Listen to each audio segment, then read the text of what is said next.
Hello, my Teaserking family. How is everybody today?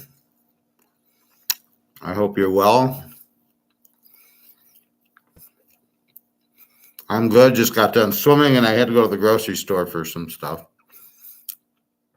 My apologies for being a little late. The site's up and working, thank God.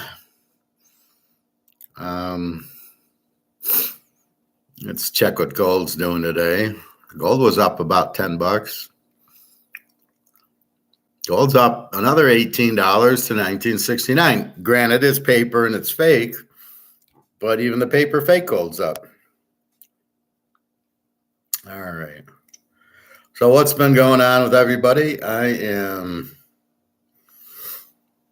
posted about 4 or 5 games in one lock to the site. I posted tonight's game. I like tonight's game. In the NFL, and you know I hate these Thursday games, but I don't mind it.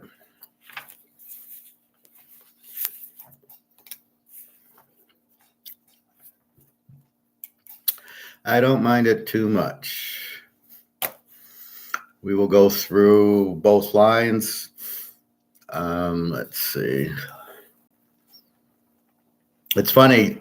I hear on the ad that NFL scoring's down a lot. Well, it couldn't be all the bad quarterbacks you have or all the bad. So they said, well, there's one thing we can do is they can call pass interference more to get the scoring up. And I don't think the guy, this is a commercial, I don't think the guy was joking. In fact, I'm sure he wasn't. So translate that, we have to cheat to get the scores up. Yeah, we all want to bet on that. You'll make sure you don't have anybody watching. You don't need high scores to attract the audience. It's not what you need. To attract the audience, you need good football, which you don't have anyway, with these stupid idiot quarterbacks being drafted that can't play, and then all these stupid rules and the stupid TV time. Don't touch the quarterback. You're killing the game with that. Nobody cares about your scoring. So again, they missed it. It's like baseball. Well, we'll have a pitch count for the batters and the pitchers. Oh yeah, that I'll for sure watch for that. Oh, you know what? When you hit the 10th inning, we'll put a guy on second. We'll end the game quicker. Well, if you want to end the game quicker, why don't you just make it a 3-inning game? And you don't have to worry about going 2 hours or 2.5 hours.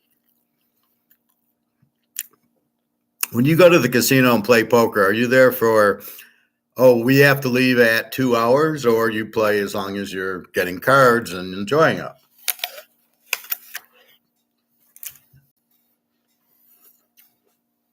So why do I need to end the baseball game after 2 hours? Anyway, I'm going to tell you a story, a game.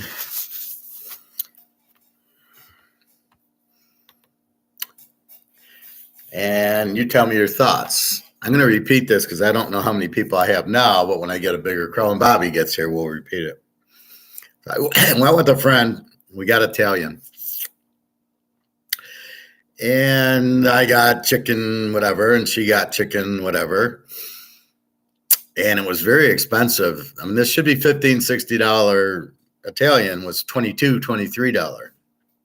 So I was already kind of like, then they add 3% because it's a credit card, which I was like really pissed about. And then now here's the bad part. So we get the check. Now we got there late. So it's like 8 o'clock, 8:30. And I hate eating late anyway. So we get there late. And we're there on there, there's maybe 2 or 3 other people in the restaurant. So the bill comes. Being the professor, I look at the bill. There's a bottle of wine for $45 on it. I go, this doesn't look right. This is not like a $90 bill. It should be 40 something. And the waitress goes, Oh, I must have grabbed the wrong one. Yours is in my pocket. So my first thought is, made a mistake. Real quickly, INFJ took over, said, you didn't make a mistake. You did that on purpose, didn't you? And she starts getting all like, oh, it's just a mistake, and, super friendly, obviously guilty. Isn't the first thing you're supposed to do is check to verify that you're giving me my bill? Is this his bill? Well, it's got a bottle of wine on it. Maybe he'll pay it without noticing, not realizing who I am. And then I don't know what she's going to do with it. Pocket the extra $40?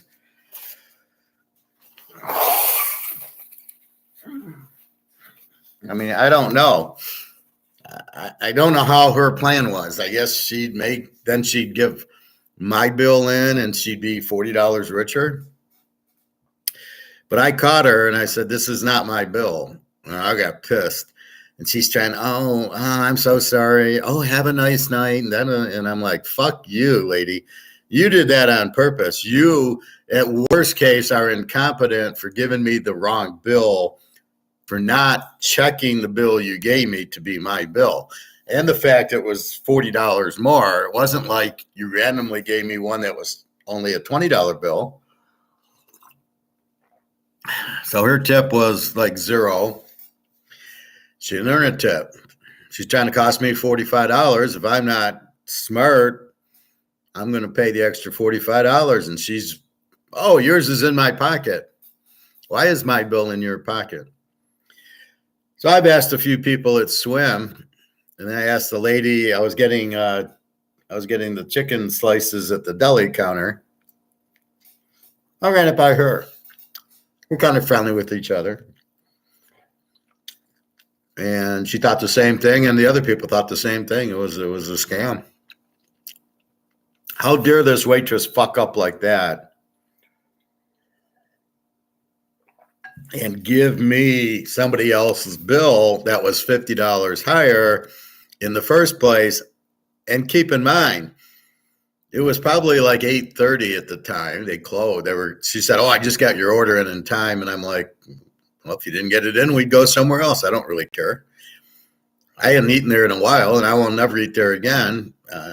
Between the prices going up and charging for the credit card, I'm surprised there's anybody there at all.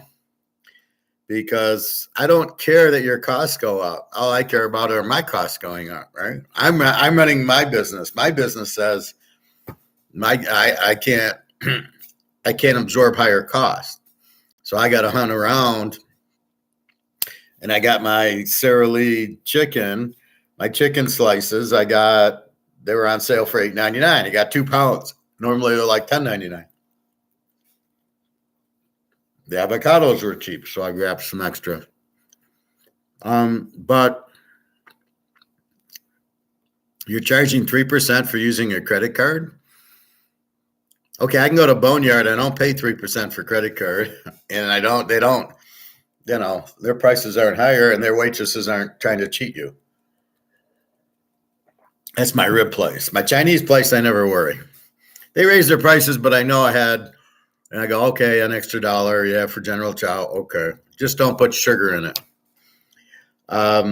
This was out of line. So this cost me a little bit more. This should have been a $30 meal, as a $45 plus another $2 for using a credit card, which she didn't even ask me, are you using credit card? It was on the bill. What if I got cash? So, it's funny. They discourage you from using cash, but then they want to charge you 3% for using your credit card. Okay, go fuck yourself. Sorry, I won't be back. And I won't go to any restaurant. So if I walk into a restaurant and they say 3% for credit card, I'm turning around and walking out. This is why I cook so much, right? I cook because I can make it fresher and cheaper than you're going to charge me. And I don't have to worry about getting bad bills. So I was extremely disappointed. Anybody who's watching, please give me your feedback. If you think she did it on purpose or you think it was not. And I'll wait for Bobby and I'll repeat the story. part number two, the gal I went with, it was, it just wasn't right. It was not a good fit, and I ended the game.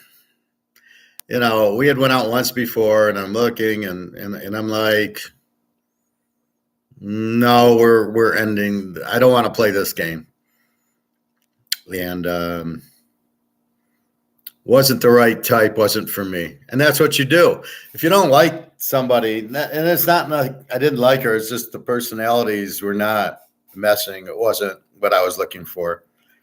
So she invites me in. I said, no, I'm tired. I'm going home, which I was after driving around and everything. And I said, no, I'm just headed home. There were just too many things she did that bothered me. And, but that's what you do. If you don't like the girl, you just end it. You don't like, oh, well, I need a girl. You don't ever need a girlfriend. That's, first of all, you might need sex. Okay, we know where we're going for that. Go to Amsterdam. But you don't need a girlfriend. You are strong enough to be your own boss. So if you're out with a girl and you don't like her, or you might like her, but it's just not a good fit. Most of the time we have this problem at work. You don't like the boss, but you're getting paid. What do I do? How do I end the job? That's what I had in Alabama. I hate this job. It's stupid. I don't like the Japanese. They're a bunch of control freaks. They don't treat me nice. I want to get the hell out of here. I don't like Alabama. But you can't just leave it because it's your job. So how do I get out of this job? With the girl, it's different. You can just break away. However, if you're married to the girl, see, you would never go to that level to get married to this girl. That if it didn't work out right away, if you're struggling with that, why would you marry the girl? Why would you keep dating her? Just say, no, it's not working out.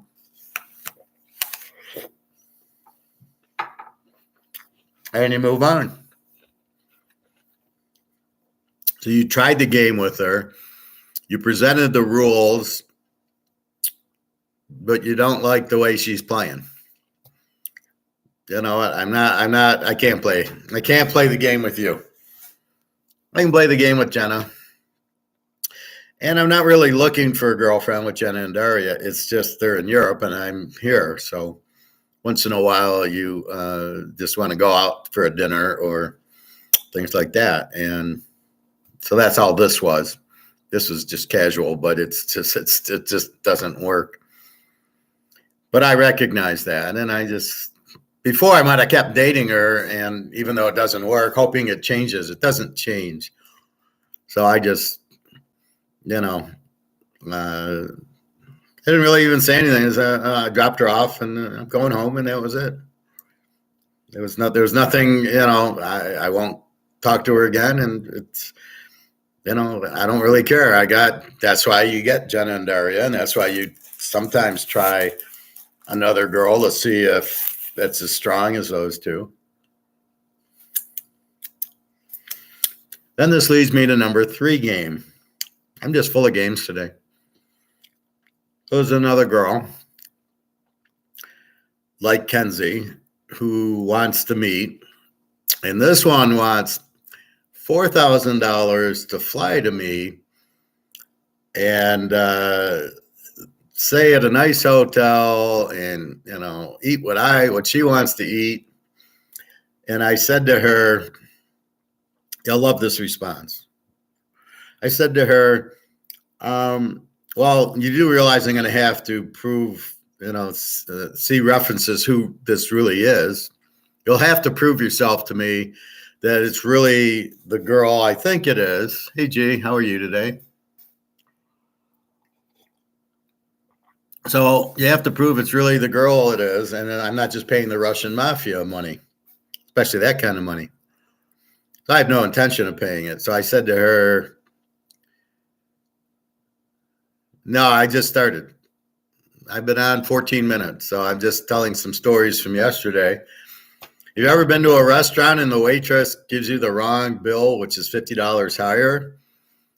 And I thought she did it on purpose, and I was really kind of pissed off at it. But no, we'll go through the line soon. Anyway, so she wants $4,000, and she'll fly here. Well, there ain't nothing in Detroit to fly to. So I'm saying, how do I know you're real? You'll have to prove yourself. I don't think I said prove yourself, but something along those lines. I'll have to check references like they do for me for work. I'll have to check you out. So she sends me the email. I don't want to. If you give me the money, I know you won't stand me up. And I go, yeah, you stood me up. That was a bitch. That was a pain in the ass. I was supposed to meet this girl in Vegas. I get to Vegas, she's not there, and I go, who's stupid enough to stand me up in Vegas? So probably them and Amsterdam are probably the dumbest places to stand up a guy because there's all the girls around. So I said, yeah, that's a bitch being stood up. And then I said, well, I'll have to verify. No, that's what I said. I'll have to verify it's you and not Russian mafia. It's you and not Russian mafia in the that I'm going to pay to. And then, by the way, I won't give you cash because it's worthless. I'll pay you in gold. So, gold's 2,000 an ounce. I can give you 2 ounces of gold, but I'm not going to give you cash because cash is worthless. Hey, Titus. I don't know. One of our students is going the day after Thanksgiving, so maybe Thanksgiving week sounds like a good time. So anyway, so this girl, so I'm not giving it to her. Well, I've got to verify you and that you're not Russian mafia. And being an economist, I'm not going to pay you in paper. I'm going to pay you in gold. I mean, that's how I'm going to pay you. Let's see who this is.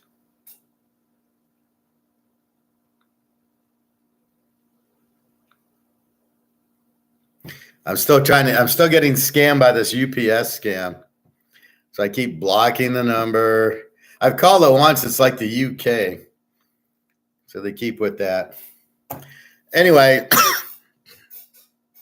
so if somebody starts asking you for money and you want to play along, just say, well, I just need to verify you. We can do Skype or Teams or just, something like that. I don't have an iPhone. I'm not going to waste my money on that. So basically, we can do Skype and we can just do like this where you can see me and I can see you. Now you verified that it's the professor giving you pics and not Joe Blow, right? That's the whole verification here. And then I said, but why would I give you paper money? It's worthless. I'll give you real money. I'll give you gold. But that's when we meet. I don't think this is the girl. I've been trying to get her to prove herself, which she won't. Just like Kenzie, where Kenzie won't prove herself either. These girls are so stupid. This is economics I'm teaching. So why do you try to scam me without verification?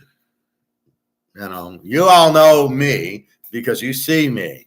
But if you didn't see me, you wouldn't know who the fuck I am. Why would you listen to me? But you see me and you go, yeah, that's the professor. If you see me in Vegas, you'll know it's the professor. So it's like, okay, let's verify who it is because I'm not going to give money. I'm not stupid. I'm not going to just send money. I'm glad you're enjoying it, G. So tell me what you think about the check at the restaurant. If you guys get a check that isn't yours and it's $50 more, is it an accident that the waitress accidentally gave you the wrong one? Or do we all think the waitress on purpose gave you the wrong one, so you would pay an extra $50 and she would make $50 on you? That is the question of the day. And as soon as Bobby gets here, I'll ask it to him. And that's what happened last night. She gives me a bottle of wine that I didn't order. My $40 bill was $90. And I caught her and she said, oh, yours is in my pocket. Why would you give me somebody else's bill? What is that? You're trying to scam me, motherfucker. So a lot of scams going on. So just be careful. People asking you for money, just be careful. But do But I just said, oh, okay, if you don't know him, well, I just need to verify it's you, so it's not Russian mafia. And then, yeah, that's what I thought, G. And she was really like, she starts, oh, I'm apologizing and have a nice night. And I'm like, don't ever, I'll never go back there. I should call the restaurant and talk to the manager and say, you guys tried to scam me. I'm pissed off about it. But that's what I thought. At first, I thought it was like she made a mistake. And then after about 5 seconds, my INFJ kicked in, and it was like, no, she did it on purpose. She knew mine was in her pocket. So you're not checking for mine and the others? Really? You think I'm stupid? All right. So those were the couple of scams and games that went on yesterday. Titus, they was trying to pocket your money. I agree, Titus, and I nailed her on it. And she's all, oh, I'm so sorry. Have a nice night. You know what her tip was? Instead of getting a $5, $6 tip on a $45 meal, and they're adding the credit card 3%, she got nothing. So she lost on it for trying to think do I look like an idiot? I mean, really, I'm at a restaurant. Do I look like an idiot? And the problem was, we were like the last people who came in. There was nobody in the restaurant. In our section, there was nobody there. So it's not like there's 20 tables all going and you could have maybe messed it up. There was nobody else there. You definitely messed it up. You definitely did it on purpose, is what I thought. So I won't ever go back there. I thought the food was terrible. I got the chicken cacciatore, whatever sauce they put on it was horrible. My friend got like chicken and it was fried, and she didn't know it was fried. She didn't want fried chicken. How do you serve fucking fried chicken for $23? And then she got stuffed mushrooms that were horrible. So I don't know if I can eat mushrooms anymore. They were so bad. Anyway, so that was last night. Today I went to the pool, talked to a few people, and they all laughed too. They all thought it was a scam. So I said, be careful when you go to the restaurant. Check your check first. And if it ain't your check, just go to the manager and say, I'm not paying. You guys are trying to scam me. That's what I should have done. But I was pissed and tired anyway. Okie doke. So let's look. I have played tonight's game. I got right now, this is as of 2:00. The Saints are 1.5. They were 2. They keep going. And 40.5. I assume this is from Trevor Lawrence. He is questionable with the knee, so it looks like, judging on this line, and we'll go to injuries as soon as I'm done with we'll do the NFL, then we'll go through the NFL injuries. Judging by this, he is playing, but he is hurt with the knee, taking the needle. And I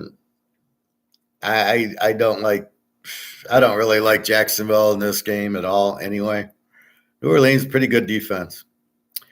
Tampa Bay, 2.5, 37.5. That line hasn't moved. Let me read the lines, and then I'll go through the games, and then I'll go through the injuries. We got Oakland 3, 38.5 against Chicago. Fields, we'll have to see if he's playing or not. He's doubtful, so I doubt it. But who's the Bears' backup? I'm looking, it's like obviously this team doesn't know how to draft a quarterback, so I doubt they have a good backup. It's weird because Chicago's an over with Fields because he runs. However, without Fields, they're not an over anymore because now they have no defense and no offense.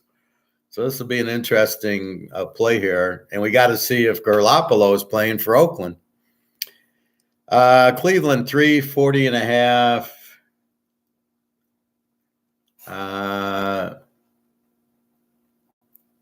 40.5 to Indianapolis.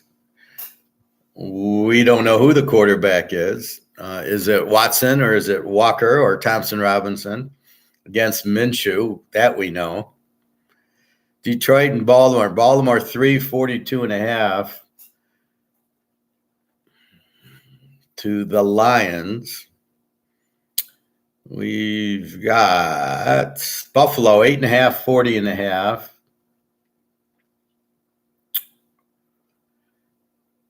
To New England. So we've got, is Allen, he's questionable with the shoulder against Jones, who's not even, he's a terrible NFL quarterback. It's amazing. And then they're bitching why scores are down. Well, you got guys like Mac Jones, and you got guys like Watson and Garoppolo and Fields playing. No wonder, of course, the scores are down. Unbelievable. We got Washington 2.5, 39.5 to the Giants. Howell against either Jones or Tyrod Taylor. I would prefer Tyrod Taylor. He's a much better quarterback. He can actually throw the ball, unlike Jones. Let's see. We got Seattle 7.5, 44.5 to Arizona. As far as I know, it's Geno Smith. He was a little shaken up. He was questionable with the knee. Then he went probable with the knee last week. I don't know why they stopped scoring after the first half, but against Dobbs for Arizona, we'll check the injuries. The Rams 343.5 to Pittsburgh. I'm a little bit confused by this. My line's the Rams -7. I don't know why the Rams are only a 3-point favorite here. They're healthy. Cooper Kupp, Stafford, Aaron Donald, they're all healthy. Pittsburgh, even healthy as Pickett. It's Pickett against Stafford at L.A. This spread's ridiculously low. Hey, Prophet, I'm not bitching the NFL scores are down. I went 12-2 last week, taking all the unders. Good for you, Prophet. KC 5.5, 47.5. Down from 6. We got Herbert against Mahomes. I think San Diego might actually win this game. Well, they probably will lose by 3, but I really like San Diego in this game.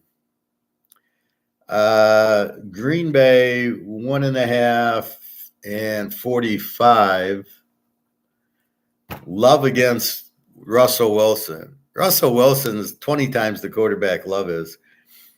God, Denver's defense is so bad. 33, I believe. Jesus. Why is it so bad? Well, there's a lot of injuries, and that hurts. Philly 2.5, 51.5, down from 3. So here's where Miami gets buried. They don't have defense, and Hurts is going to light them up, and they're going to run it down their throat. And Miami, all they can do is throw they have a decent offense. There's no way they're going to win this game. This is like the Buffalo game. Miami can't win against good teams. And last but not least, the Niners 7-44 to Minnesota. We know Jefferson's out. We got to check on McCaffrey, and we got to check on Deebo Samuel. Both got hurt in our game last week, which is probably why we lost our game. We didn't have McCaffrey or him in the second half. And we still should win if our idiot kicker makes the field goal. Our Michigan kicker. All right. So, starting from the top, Jacksonville and New Orleans are both under teams. Jacksonville gives up 20. New Orleans gives up 16. Lawrence against Carr. Let's check Lawrence's injury right now.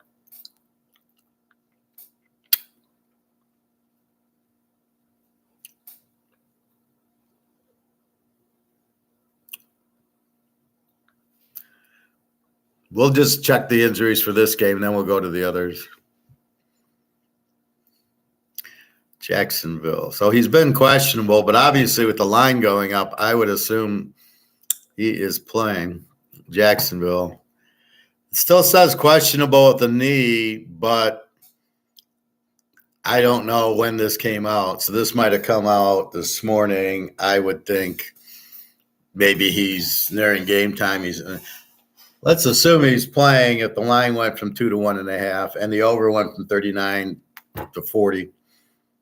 So let's assume he's playing. The trend on the game is Jacksonville. I don't know if they're a good road dog or I think New Orleans is a terrible home favorite. Now, again, they've got Carr. They don't have Winston, which makes them a much better home favorite. So as we know, we can't really look at the trends because we have a new quarterback. Our coach sucks. Jacksonville, their coach sucks. Lawrence sucks.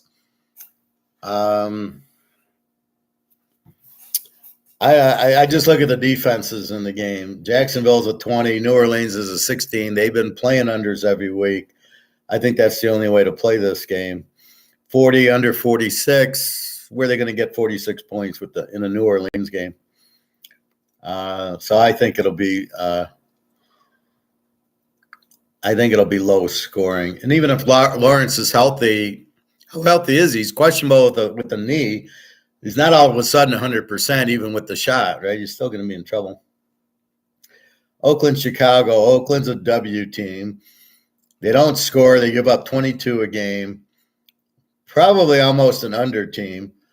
And Chicago's an over team with Fields, but they give up 29. So they would be like a Z team this week without Fields, especially trying to figure out who their quarterback is. Oakland, and then we got to see if Garoppolo's playing. All right, let's go through the injuries. All right, Arizona, do we know any? Connor's out, Buda Baker's out, and we know Kyler Murray's out. Or Buda Baker's not questionable. Interesting. So he might play. Connors is out, the running back. Kyler Murray. Atlanta, I'm only really going to be interested in the quarterbacks at this point. Baltimore, Lamar is playing, unfortunately. Baltimore's got a lot of two linebackers and a cornerback questionable, two cornerbacks questionable, two linebackers, but they'll all play. It's just, ankles, concussion, nothing serious. Two more cornerback. God, they got a lot of cornerbacks out. It's amazing the amount of injuries to secondary people. Buffalo, okay. Josh Allen, questionable with the shoulder, so we've got to see.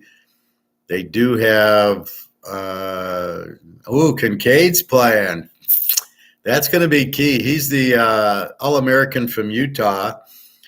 This is his rookie year, and he's been out a lot. So this guy's great. Okay. So the Buffalo with Josh Allen, if he plays, they're going to kill who they got? New England? Oh, that'll be ugly. So once you hear Josh Allen's playing, just bet New England is 8.5. Try to get it in as soon as possible at 8.5. Now that you got the tight end playing. Milano, we know, is out, but we got Von Miller back, I think. Let's see if he resurfaced. Von Miller, no. No, so Von Miller's playing. So we've traded Milano for Von Miller, and now we got Kincaid, the tight end, and then it's just Josh Allen, again, running and getting hurt. So questionable with the shoulder, he'll probably play. If he's questionable, he'll probably play. We'll know more by Sunday. And if you watch the line, if the line obviously goes to 9.5, he's playing. So you don't even need the injury if the line moves. Or he might be priced in the line. So he might be priced in at – the line might be 8.5, assuming Allen's playing. We will have to see. Carolina, Miles Sanders from Philly, running backs questionable. Laviska Shenault, wide receivers questionable. Shaq Thompson's out. That's it. So there's Steve Young has to play for him. The Bears, we don't know anybody on the team but Fields. Fields is doubtful Sunday, so we assume he's out. Now we just got to check Garoppolo.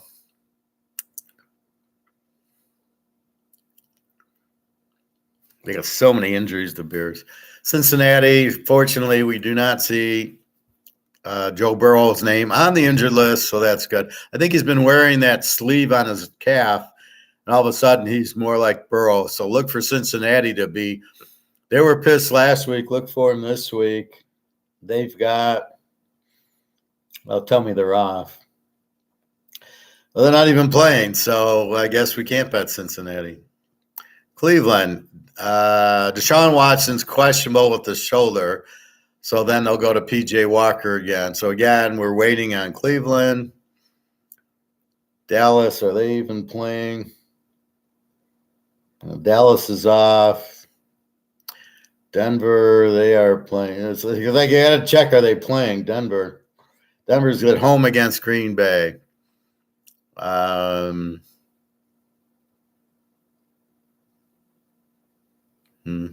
long as Russell Wilson's not on the list, then they're okay. A couple of safeties questionable. Tight end questionable. Some more odd players. The Lions. Well, who do we care about them? Goff, we hope's out, but he's playing. Montgomery's out, the running back. The wide receiver has been monkeying around. St. Cloud.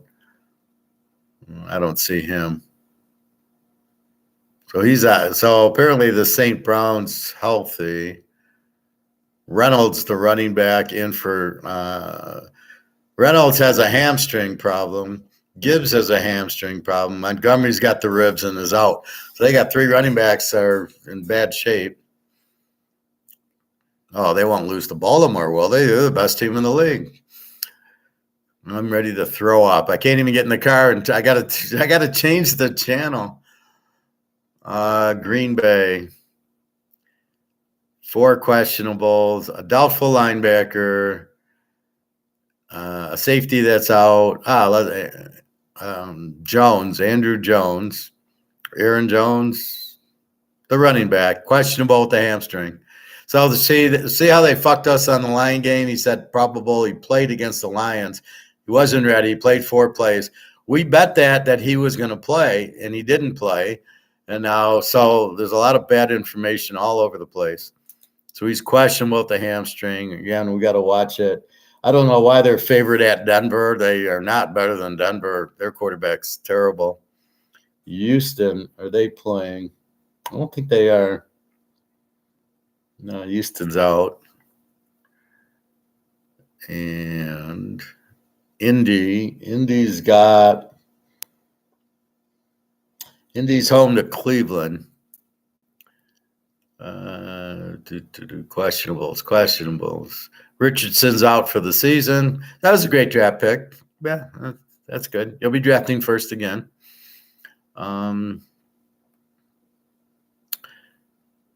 Couple of DNs and that. So what do we got with Indy? We got Minshew. So we don't know if it's Watson against Minshew or P.J. Walker against Minshew or Thompson Robinson again. Should be Thompson Robinson regardless, but they won't go there. See, with Minshew, I don't know. Does that make Indy probably a better scoring team? I don't know. Cleveland gives up 15, so probably an under there, especially with Walker. Well, actually, I think with Watson, I'd prefer the under. With Walker, I'm not sure. They might score more. Jacksonville, we talked about. Lawrence is questionable. Cornerback out. Wide receiver out. Defensive tackle out. O-lineman out. See, they don't want to win. They're all sitting out, where some of these teams like Philly and Seattle, all their injured guys are probable. They all come to play. But nobody I've ever heard of besides Trevor Lawrence. Kansas City, they play San Diego. Wide receiver out.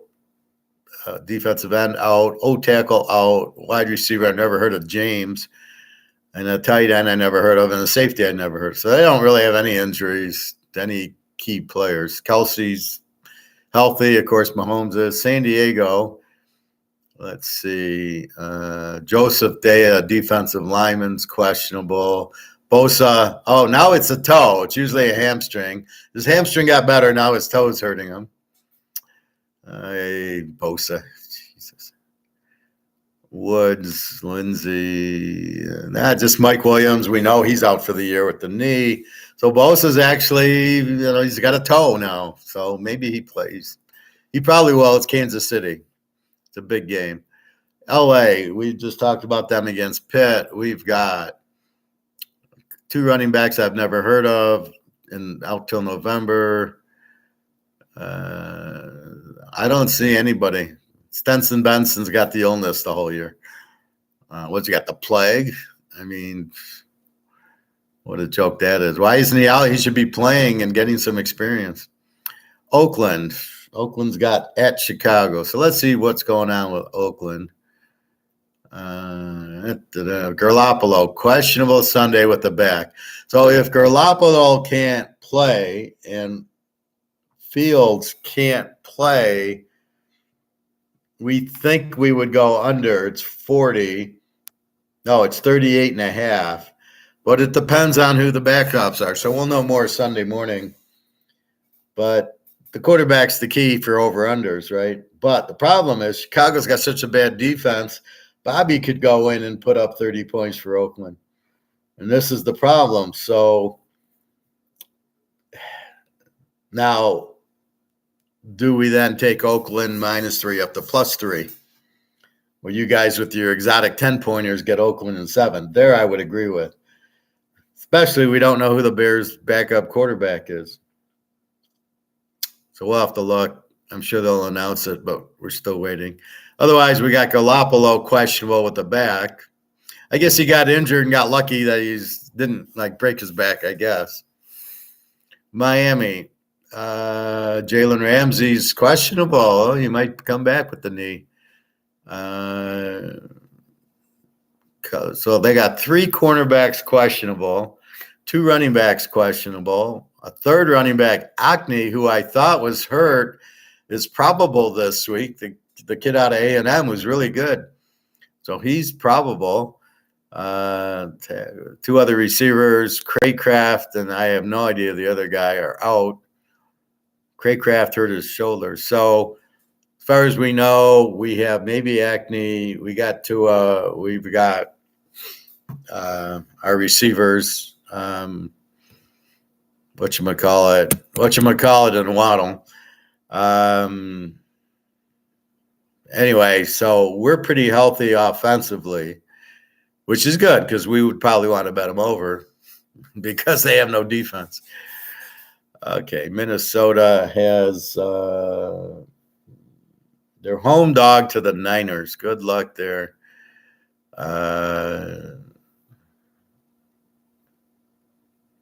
Jefferson, we know, is out with the hamstring, and that's it. So everybody else seems healthy.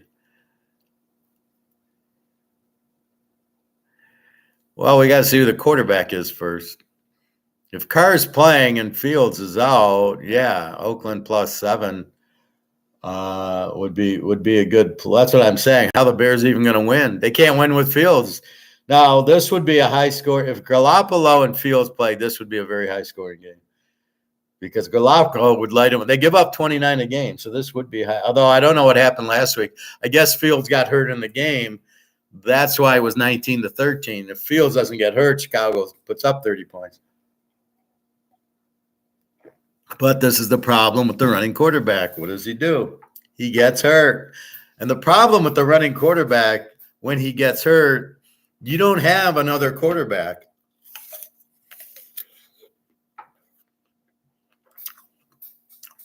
It's not like he can –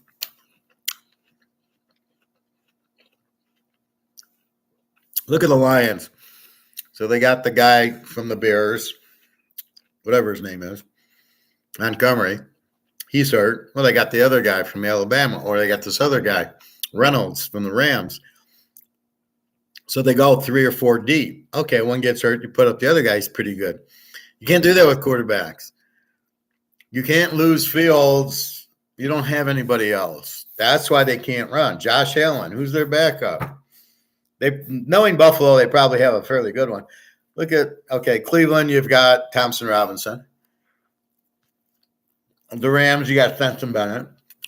New Orleans has Hainer ready to go this week.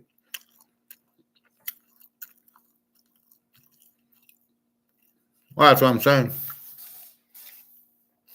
I mean, I don't know why he got drafted in the first place.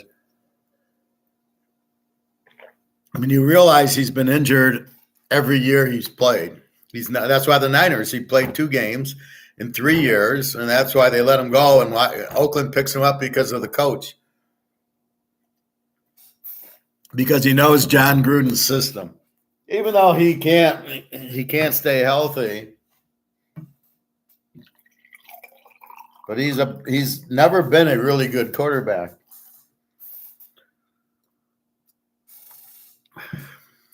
But I think Oakland has a good backup. If not, they should trade to Tampa for Trask.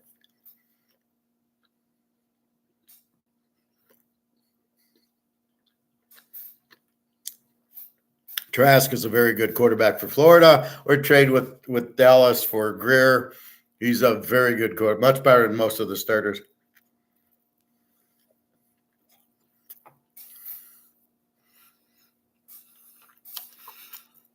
Well, they might have to if that's all they got. I don't know who else, unless they go back to Stabler. They don't. Who do they got? Who's their third string quarterback? Or were they stupid enough to think that Garoppolo would somehow make it through the year, which he's never done? All right, the New York Giants, they're a home dog to Washington. Daniel Jones, questionable with the neck. Well, either your neck's okay or it isn't okay. Barkley's questionable with his ankle. And that's all I can't really tell you. Slot, the defensive back's questionable. Does anybody know who the fuck that is? So this is why the Giants suck. They don't have any good players on it. The Jets are off this week, unfortunately. See, this is what I don't like. They get the bye. I can't bet the Jets. Now I got to go find somebody else besides the Jets to bet. Really sucks. Aaron Rodgers has been throwing. He's not ready as far as his Achilles is still hurting, but he's throwing the ball. So he might come back by the end of December. So that shows you how badly he knows if he's healthy. As bad as this AFC is, they'd probably be the number 1 seed. KC doesn't look that good. San Diego outcoaches themselves. Cincinnati's had Burrow problems. So that's the problem. I look for Cincinnati to run the table because they're pissed and they're behind. They lost to Baltimore. They've lost to Cleveland. Look for them to run the table now.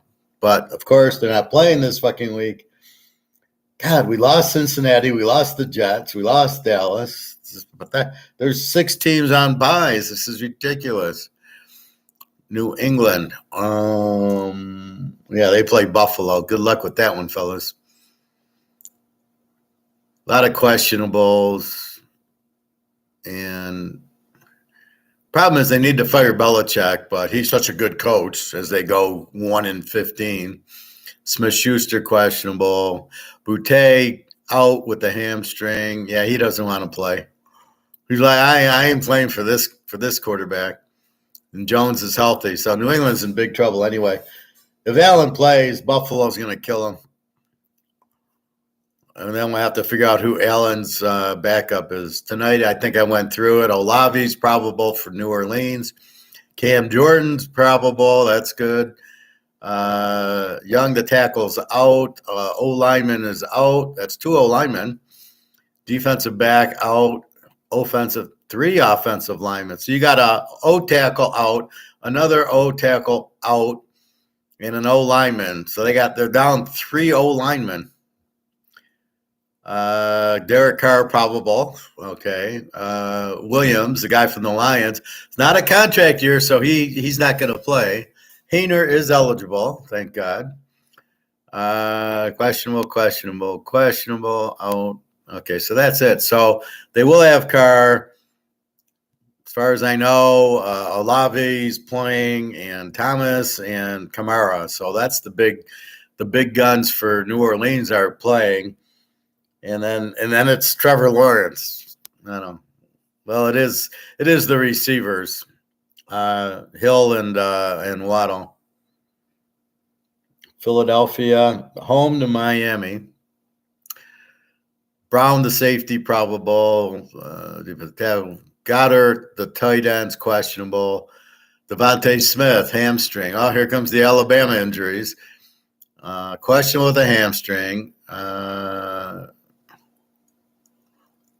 see, Darius Slay questionable. Now that's a big questionable because with the Miami passing attack, if Slay doesn't play, this game goes over. If he does play, it goes over. Jalen Carter questionable with an ankle, my Georgia guy. Watkins, wide receivers out, and that's it. So Slay's questionable. He's got to play against Tyreek Hill, or they don't have a chance. I don't know if Miami's a live dog, but I would think that's an over game. Because Philly's been scoring. Miami can't stop Philadelphia, right? I'll give you a score, 35-31 is my first blush. Philadelphia win. It'll be close. I don't think they can stop Miami. They don't have the defense they normally have, Philadelphia. They got rid of Schwartz, and Schwartz went to Cleveland, and look at Cleveland now as a 15 defense. So there's certain guys. He was the head coach of the Lions. He sucked. But as a defensive coordinator, he's good. Kellen Moore is the same thing, good offensive coordinator. But but I don't think he'd be a head coach. Pittsburgh. Is the punter, is this Percy Harvin the third, the punter? Like little fast Percy Harvin who played for Seattle? Let's see. Questionable. So the whole Pitt team's questionable, and then we get Freiermuth, the tight end's out with the hamstring. 2 defensive tackles. Hayward's good. He's out. That's it. The Niners. Okay, very interested on this for Monday night. Greenlaw questionable with the hamstring, the linebacker. McCaffrey questionable with an oblique. Deebo Samuel questionable with the shoulder. And that's it. So these are the 2 we got to watch. Well, these 3, Greenlaw, McCaffrey, and Samuel, are all questionable. And this is why we lost the Cleveland game. McCaffrey and Samuel get hurt and are out. That's why we lost, because if they're in, we had like a 17-10 lead or something like that late in the third quarter, early fourth quarter, and we couldn't do anything. So that's really what, so you ask why we lose, and that's why. I mean, you lose your best running back and your best receiver, and you wonder why you lose against a very good defense. Seattle is at home to Arizona. Tyler Lockett, questionable with the hamstring. Metcalf, questionable with ribs. We need them, but they're questionable. Charbonnet, running back, questionable with the hamstring. It's good they're questionable, but we need those 3 players. We want to bet on Seattle. We need these 3. This is why you check injuries. If you just look at it and go, oh, Seattle -1 at home to beat Arizona. Yeah, but they need these 3 guys to do it. Guard, cornerback, Lucas Young. Oh, that's about it. So it's those 3 guys. Well, for sure, Lockett and Metcalf, and I would think they're playing. Metcalf has ribs. You'd think they would all wear the rib shields. I don't know why they don't. And then Lockett is the questionable hamstring. All right, Tampa Bay. Are they even playing this week? I don't think they are. Oh, yeah, they're home to Atlanta. Nelson, the linebacker, is probable. Vita Vea, now he's clutch. He's questionable with the foot. Mayfield's questionable with the hand. I'd rather have Trask in there anyway. Tennessee, I don't think they're playing. Tennessee's off too. And then we got Washington at the Giants as a favorite. It's unbelievable. Sweat from Mississippi State is questionable. Their Josh Allen's questionable. Every team needs a Josh Allen. Forrest Rees. The rest of these guys I never heard of. All right, so there's your line. There's your injuries. So with that said, now we can go back to analyzing. So Cleveland, Indy.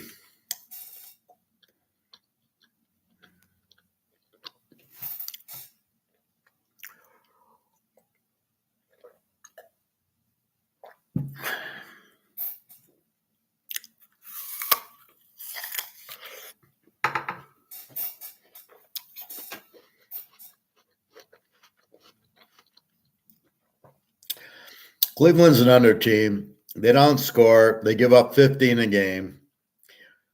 Either Watson or Walker will be the quarterback. Indy's an even team. Give up 25 a game. Richardson's out for the year. Minshew should be the quarterback. They give up 25. So this looks like if it's PJ Walker and Cleveland's laying 3, I got to question that. I don't know how Cleveland can be favored in this game with Walker. Minshew's not bad. He's not hurting them. Their defense isn't as good. So I think I'd play the game under, but be careful. I mean, we got Cleveland's 15, but again, part of it was against Cincinnati when Burrow couldn't walk.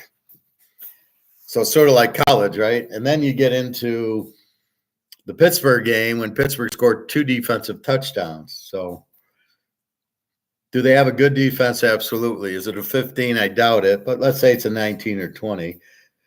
New England, Indy, their defense is a 25. They do have Jonathan Taylor back, which should help their defense because he'll run and shorten the game. I think this is an under 40. Go to 46. I don't know. Maybe if it's Walker, you can get Indy a 9 as a home dog. I think that would play. Buffalo 8.5, New England. Buffalo's the A team. They score good with Allen. They give up 15. However, they lost to Jacksonville last week. How the fuck did that happen? Or no? Oh, they lost to Jacksonville 2 weeks ago. Last week, they put up a whopping 14 against fucking the Giants. Was Josh Allen hurt in the game? I didn't watch the game. So did he get hurt early? Is that why they were 6-0 at half? I thought I saw him in the third quarter. But you can see what the injury does, right? If he's not in there, they're scoring 14 on a Giant team that gives up 31. So if he plays, I'm expecting that Mac Jones has a bad game because Buffalo's got a 15 and Von Miller will be down his ass. And New England doesn't score, and their defense is a 25. Isn't that good? Bote's out. A lot of their players aren't even trying anymore. I like Buffalo if Allen plays. They've been playing like shit, though. So losing to Jacksonville and barely beating the Giants. So I would think that Buffalo must win the game. I mean, I think Miami's – let's check the standings real quick.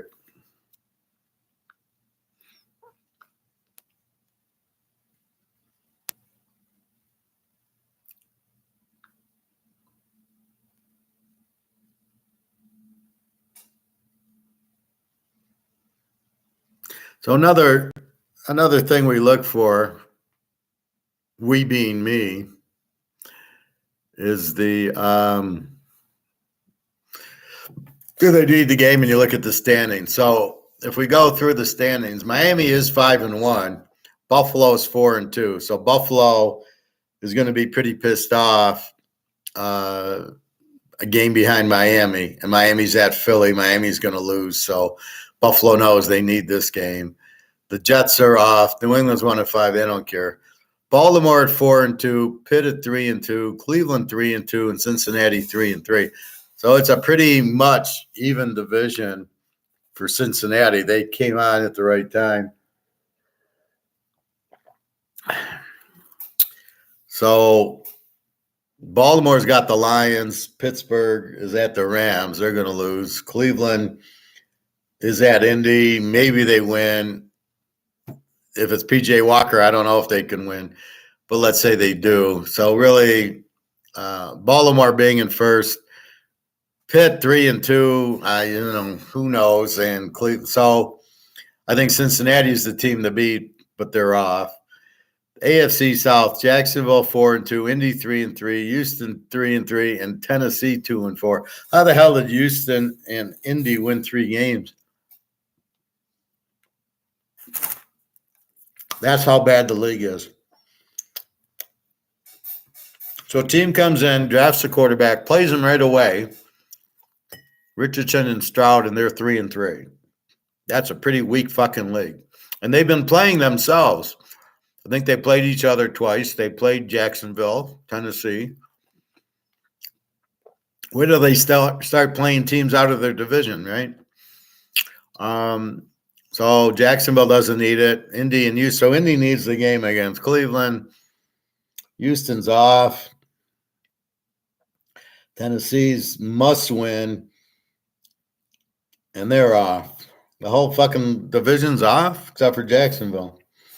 Jacksonville doesn't need it. They're in first place. They got the game tonight. What is schedule? So they go to London for 2 weeks, then play at home against Indy. What they do last week? Yeah, play home against Indy, and now they got to go play a Thursday night game against New Orleans. What kind of fucked up schedule is that? Go to London, play 2 weeks there, stay a week there, then at home, and then we'll make you play a Thursday night game. Wow. All right, the West: KC 5-1, Oakland 3-3. How the hell is this? San Diego 2-3, terrible coaching, and Denver 1-5.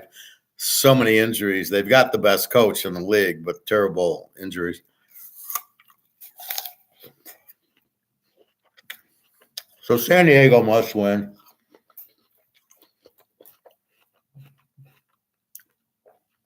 If San Diego loses, KC's 6-1, and San Diego's 2-4. This is a must-win for San Diego. Problem is they don't have a coach. Oakland needs the game at 3-3, but the problem is they suck. And then Denver at 1-5 has Green Bay. They could win that game, and look for that. Look for them to come on when they start getting people back. NFC, we got Philly 5-1, Dallas, who's off at 4-2. Washington 3-3, and the Giants 1-5. This is how bad the league is. Teams like Washington, Houston, Indy are 3-3 because they play each other, and they're so bad that somebody's got to win them. This is the worst league I've ever seen in my life, and I've been watching since the 60s. I've never seen a league so weak, and they'll call it, well, there's parity in the league. Yeah, they all suck. That's not what you want. You want all of them to be good. You don't want them all to suck. You don't want where a lousy quarterback who's a rookie comes in and plays and starts and the team wins.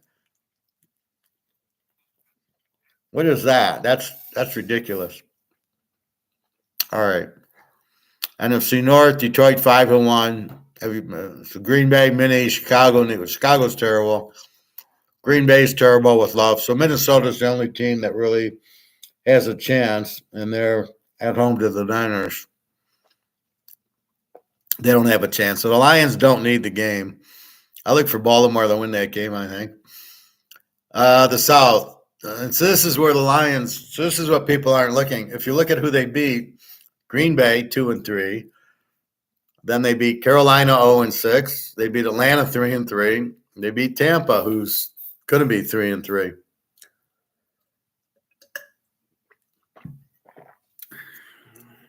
They played one good team, Seattle, lost, and then it was a fluke on Kansas City. Kelsey gets hurt 2 days before, and the guy drops 10 passes. Or They're 4-2, and they're 4 wins against nobody. None of the teams have a good quarterback that they beat, right? Green Bay, Love sucks. Mayfield sucks. The Riddler sucks, and then Young sucks. None of them have a good quarterback. So look how good the Lions' defense is. Like, Jesus. I'm almost driving off the road listening to these idiots. And the last one, the Niners are 5-1, Seattle 3-2, the Rams 3-3, and Arizona 1-5. So we know the Rams need it. They're at home to Pitt. They should win. Seattle needs it. They're at home to Arizona. They should win if they get Metcalf and Lockett back. And the Niners 5-1.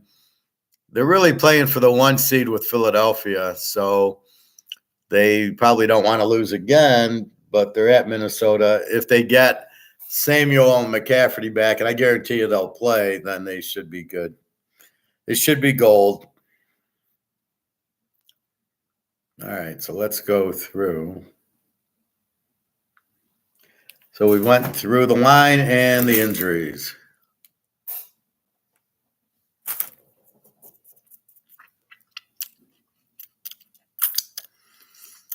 Are there more injuries? Not really. What happens is because they don't do preseason anymore, the whole league has hamstring issues and ankle injuries. It was like this last year. So they don't want anybody to get injured in the preseason. So they don't play anybody. And then within 2-3 weeks of the regular season, 80% of their roster is injured with hamstrings. Can anybody show me the logic of what the fuck these teams are thinking?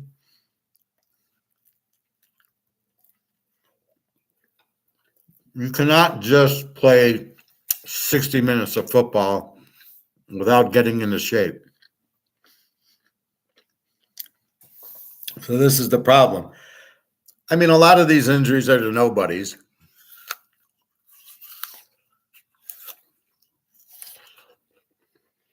As far as your McCaffreys and your Deebo Samuels and your Metcalfs and Lockett's, it's just their big names. So when they get hurt, you notice it. The defensive end on the Lions, if he got hurt, you wouldn't even know. You don't even know what his name is. So I think that the league itself it's got many problems, but you watch, they can't even tackle in the secondary. They can't cover. If they cover, it's interference. So I think what you have is it's a skewed league because of a salary cap. So you want to pay the quarterback who, okay, I can see paying Mahomes. Paying Lamar $50 million a year, you fuck your team up. First of all, he's not worth it.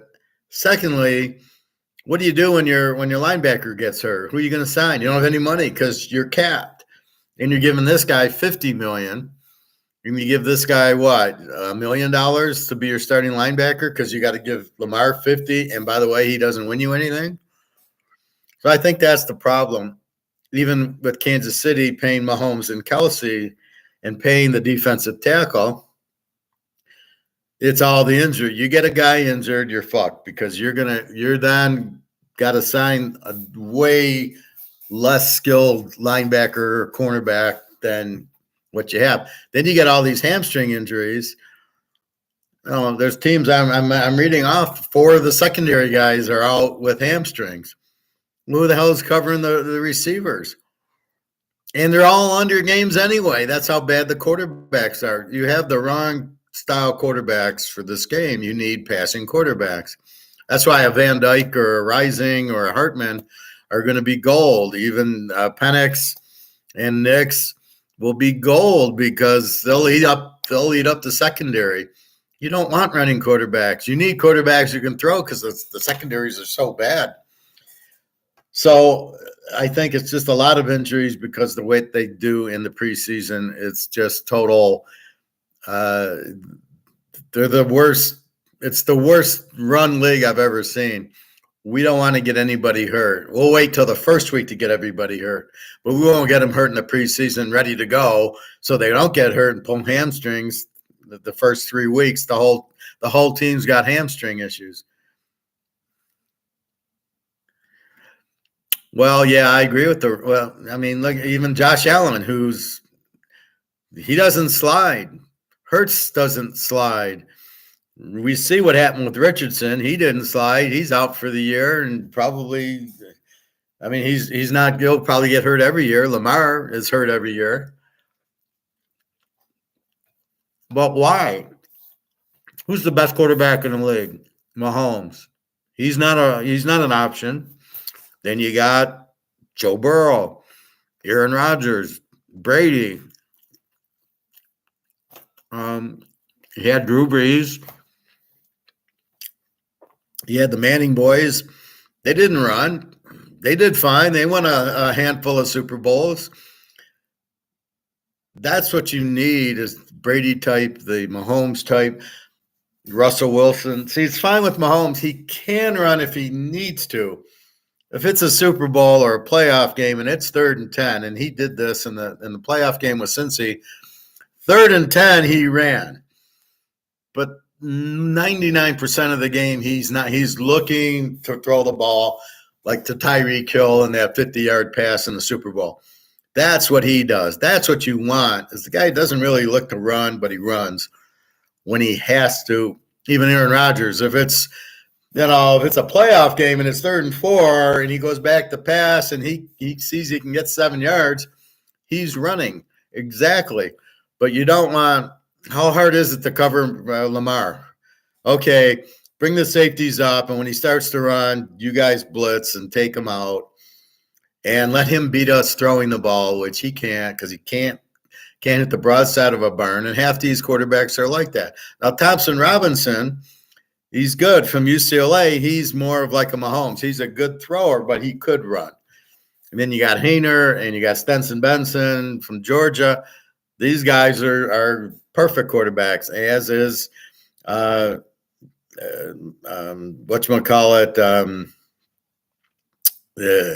Tampa Bay. God, I can't think of the guy's name. Trask and Greer at Dallas. Look at Dak Prescott. He likes to run. Yeah, look where they go. They suck every year because he throws all these interceptions. The guy's got to be able to read the defense. That's the most important thing. Look at Fields. Oh, he's out again. And when he's in, how many games does he win? 2 a year? It doesn't work. It can't work. You need the guy who can read the defense. If you can't read the defense, it doesn't matter. You can't outrun these guys. They're faster than you, by the way. Well, Manning would slide down. So if the blitz was coming, Manning would just fall down. Brady learned how to slide in the pocket. So he'd feel the pressure, he'd move up and throw the ball. So he didn't take the big hit. He just got hurt that one time. Aaron Rodgers was a fluke play with his Achilles. He said he didn't even want to run the play.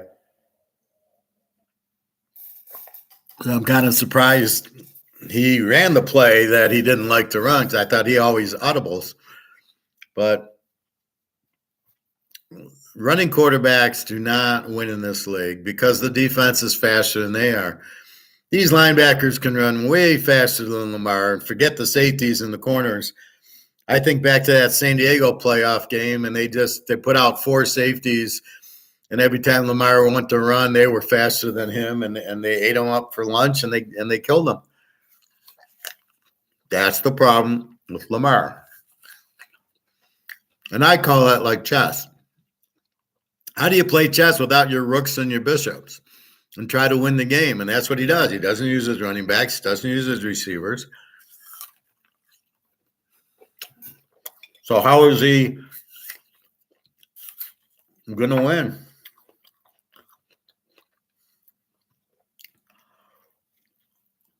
I think the Lions win this week, not because I think the Lions are a good team, but look what they've done with Riddler. Look what they did with Well, really, he's the only one. The rest are just bad quarterbacks. Steve Young,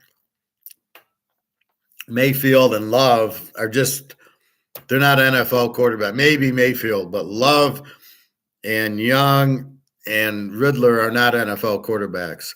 So the Lions were able to pressure, and I think they'll do the same with Jackson. I think they'll pressure him. He won't be able to read anything. I'm not worried about him beating him. So my study of the Lions is when they play a good quarterback, they're in trouble. Like Kansas City, like Seattle, right? You put a good quarterback and good receivers out there, the Lions, they're gone. They don't have a chance. They would lose to the Rams. They would lose to the Niners. They would lose to Philly. If Rodgers was playing, they definitely lose to the Jets. But they would be able to beat New England and then Tennessee and Richardson, and they would have trouble with Miami with Tagliabue. The Lions don't have a secondary. So right now you don't notice it.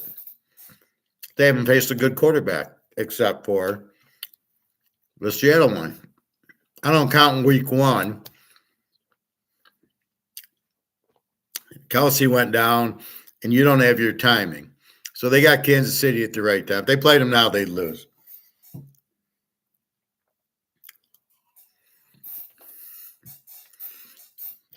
So let's go back. Washington and the Giants.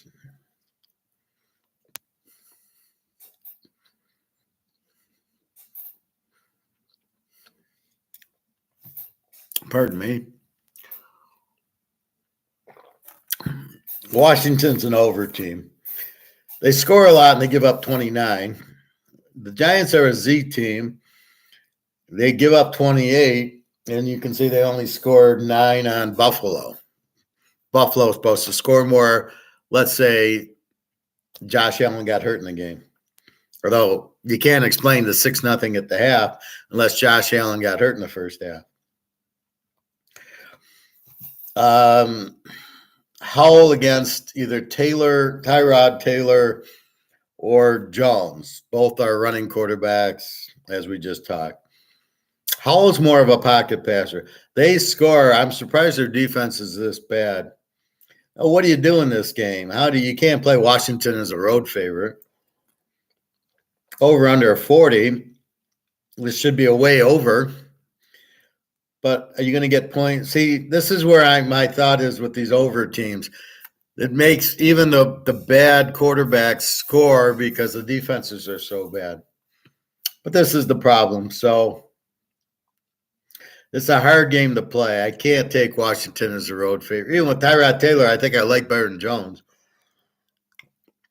Maybe you play it over. It's only a 40. I think over 34. I think it makes sense is that Washington can score and neither team has a defense.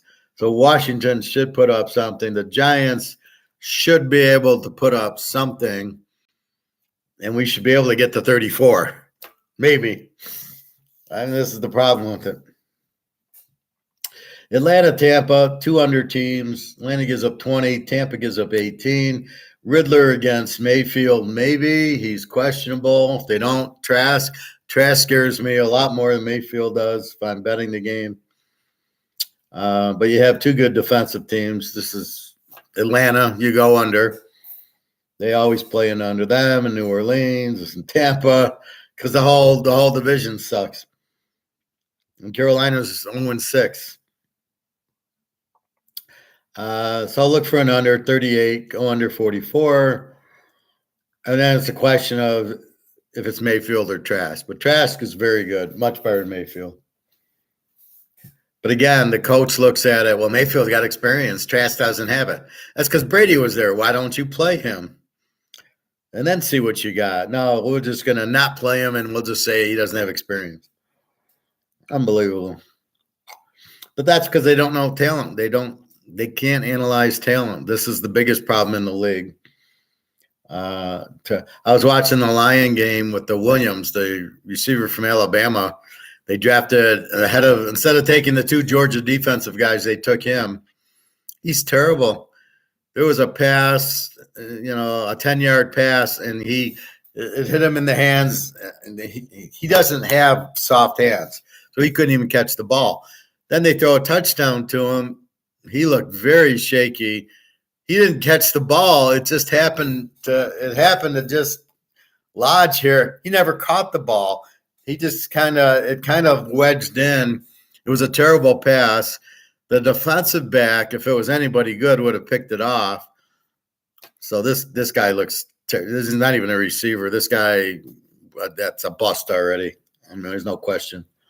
Plus, the guy can't even read routes and can't block. I don't know what he's doing on the team. I mean, it's a terrible pick. And everybody, oh, look how good the GM is. Yeah, he's really good. Lost 2 Philadelphia defensive players for a guy who can't catch. Solid. Yeah, he's a bust. So Detroit, Baltimore. Detroit's actually an A team, again, playing 4 very weak teams. Gives up 19 a game, which I doubt against a good quarterback. And Baltimore is a B team. They just don't score enough with Mahomes, but they give up 15. You got Goff against Lamar.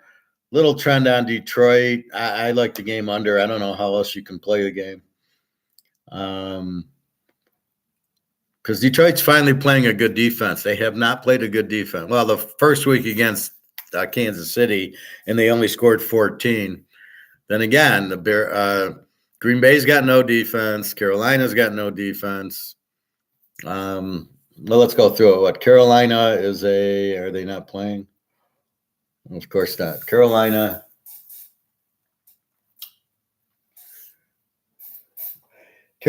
a 29.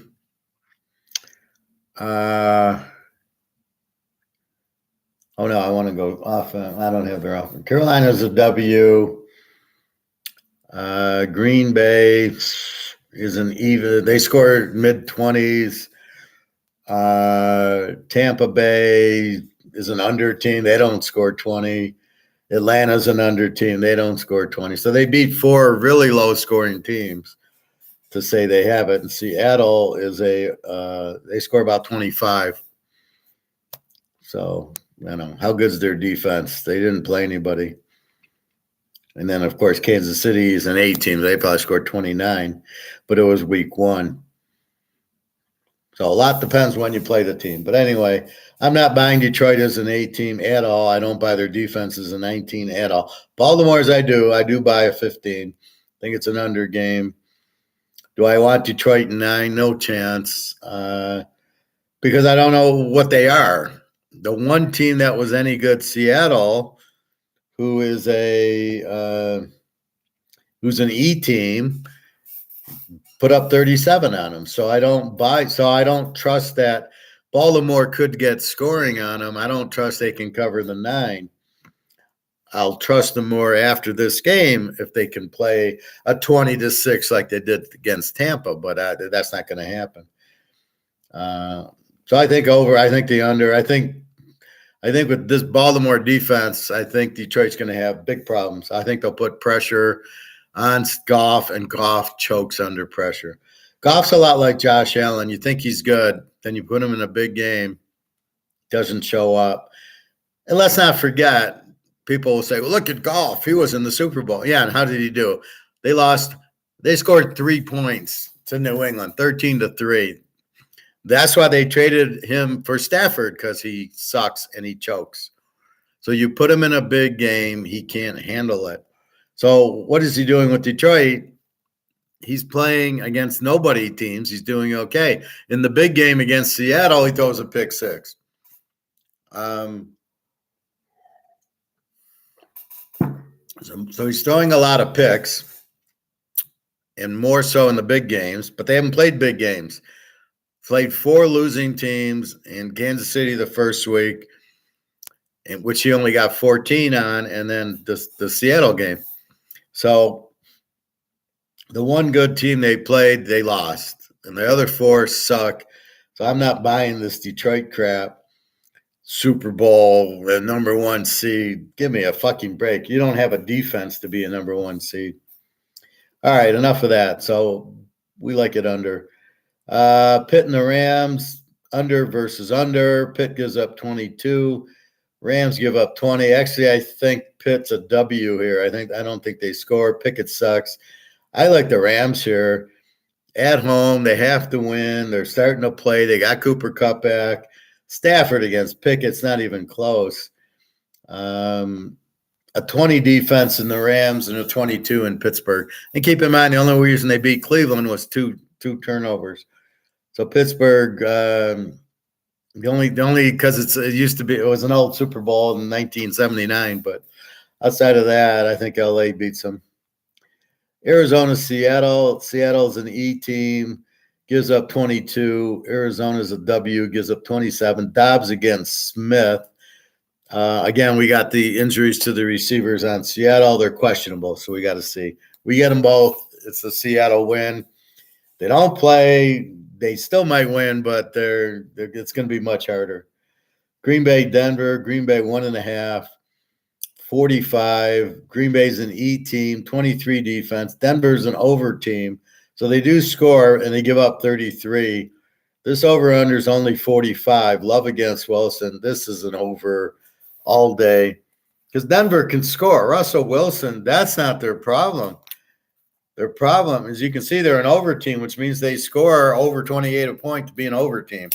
That means you score a lot and you give up a lot. They give up 33. Green Bay with Love, yeah, he sucks. They need Jones, the running back, Aaron Jones, who's out with the hamstring, thanks to preseason. And they give up 23. So I think Denver at home, wins this game. San Diego, Kansas City. San Diego's an E team. They're the best E team in the league. Give up 26. What is that? That's the coach. Kansas City is an A team, gives up 15. Kansas City has a very strong defense. Don't fuck around and think that they're just an over team. They're not anymore. They're running Pacheco. They're smart. They realize they can't just they got rid of Tyreek Hill. They got rid of Smith-Schuster.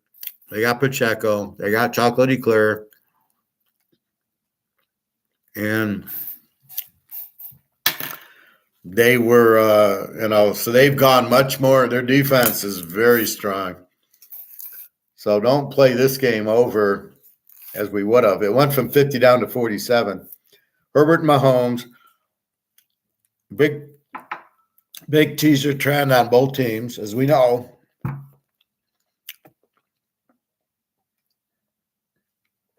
The dog in the San Diego game is over 90%. They play every game close, and especially against against Kansas City. Big game for them. They're not scared of them. They play them twice a year. Tough stopping San Diego. So I like San Diego in the game. And what would have normally been an over is not an over anymore with this KC defense. Miami over team, give up 26 a game. Philly is a B team. They give up 21 a game. Philly minus 2.5, 51.5. Tug against Hurts. You got to go over here. Philly's defense isn't looking the same. I don't think they can hold Philly.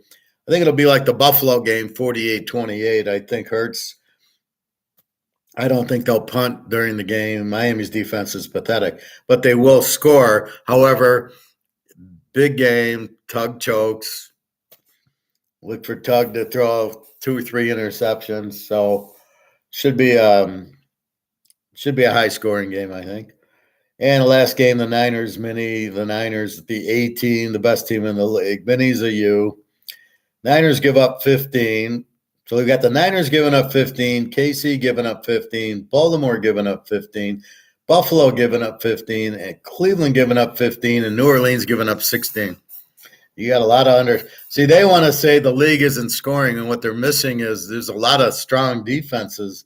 All those teams, all those defenses are just very strong defenses.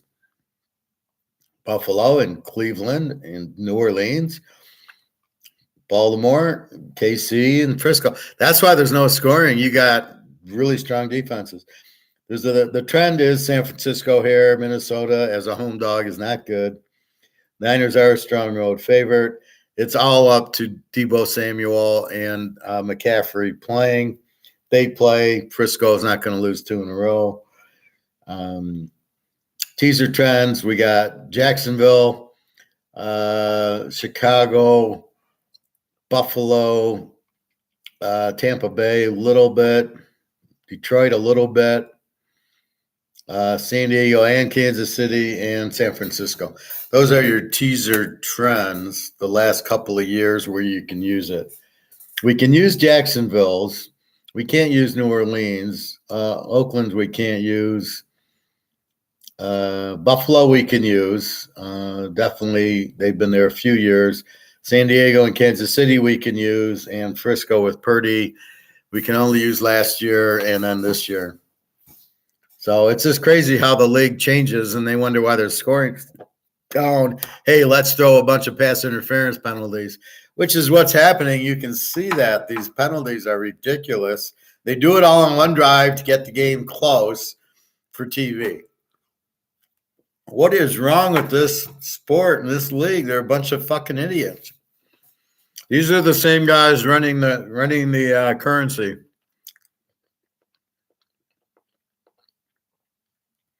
So there you go. So tonight there's a play. And then why don't we fill in the scores? I haven't done that yet.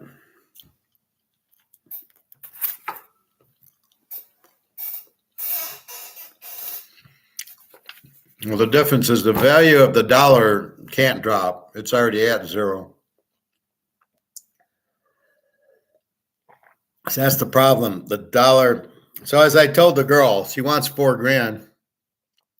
I says, well, being an economist, I'm certainly not going to pay you the paper that has no value. I'm going to give you gold, which means I'm going to have to meet you to give you the money, which means you're going to have to be real. And if you're real, I'll give you 2 ounces of gold. Of course, she won't, because of course it's the Russian mafia doing the scam like Kenzie. It's the same people picking a different player to try to play me on, and you can play all you want. It ain't gonna work. But the dollar's gone. Just buy your gold. All right, let's go through scores. Jacksonville, New Orleans, 20-17, New Orleans. Oakland, Chicago. I don't know the quarterback, so let's assume Garoppolo is playing and Fields is out. And who's the backup quarterback? I mean, how bad is he? So let's say 27-7 Oakland. I don't know who's Fields is only good because he runs. So if you got a regular quarterback, they're in big trouble. Cleveland, Indy, 17-10, Cleveland. Buffalo, New England, Buffalo. Let's assume Allen plays 31-0. Washington and the Giants. Let's assume Howell against Taylor. 27-24. Atlanta, Tampa Bay. Riddler against Mayfield. We'll assume Mayfield plays. If Trask plays, you get a little bit better. Let's go with 20-17 Atlanta. Detroit, Baltimore.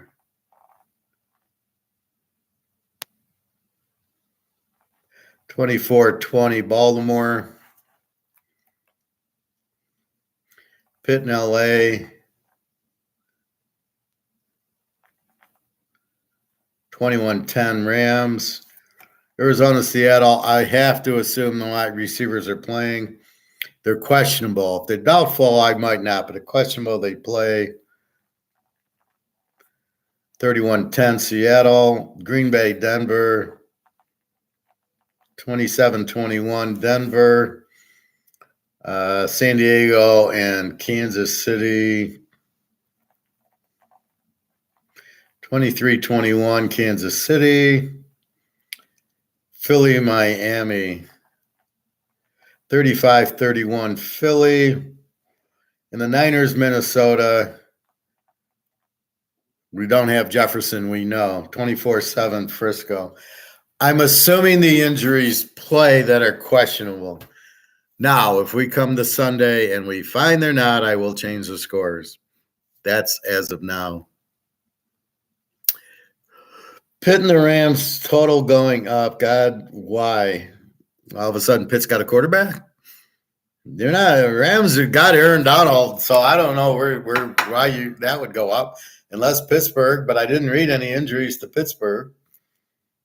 I think you just bet Pittsburgh, lay the 3, take the 3 in a teaser, and you're gold. I don't know why you would fuck around. Who would bet the over in that game?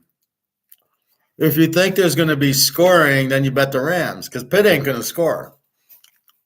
Right? Aaron Donald's going to say, sorry, boys. You're not scoring on me. And I don't think the Rams are going to light up Pittsburgh. And I'm not going to count on Pittsburgh getting defensive touchdowns like they did against Cleveland. Pitt got 14 points on defensive scores against Cleveland. That's because Deshaun Watson sucks. You're not getting that against Stafford. There's no way Stafford's giving you 2 pick sixes. He might give you 1, but he's not going to give you 2. So I don't know yet about a lock. So I got tonight's game with the Sunday game. Haven't locked anything yet, but I think I could, pending the injury status. So if everything's a go and the guys play, I could see at least one lock. Again, who's the quarterback for Chicago and Oakland? Who's the quarterback for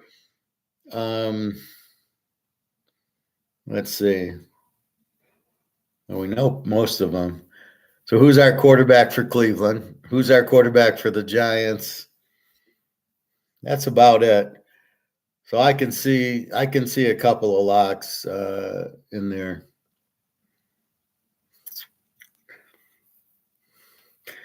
I mean, I think you just keep it simple. These 15 defenses, it's just you don't fuck with them. You just go under with them. I mean, their offenses suck. College, we will. What's today? Thursday. We'll go through tomorrow, but we will let's look at what's going on today, and let's look at what happened yesterday. So yesterday,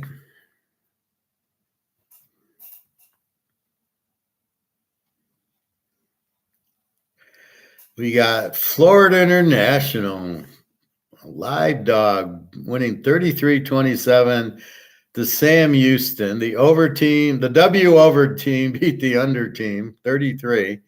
New Mexico State, my New Mexico State wins 28-7. I did like New Mexico State there. Yeah, they've been dynamite except for that first week when I locked them. What do they know I lock and then they don't play? James Madison, 3.5, 49.5 tonight against Marshall. We got Rice, Tulsa. We got Tulsa 3.5, 57.5. We've got Rice and Tulsa. This is an over game, so we know what to do with over games. And that's it. So there's 2 games tonight. The Rice Tulsa and the James Madison Marshall. So James Madison's the A team, Marshall's the over team, and James Madison's 3.5, 49. Over against over with the 58. It's an over. I mean, it doesn't get much easier than that.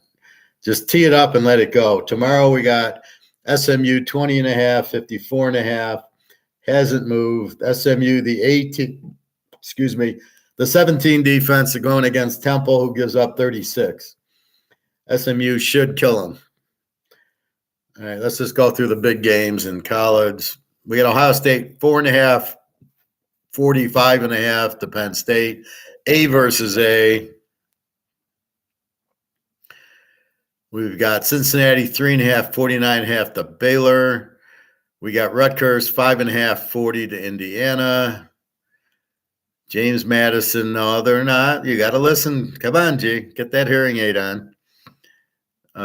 James Madison is the A team. Rice and Tulsa is an over game. Both are over teams. James Madison's the A. Marshall's the over.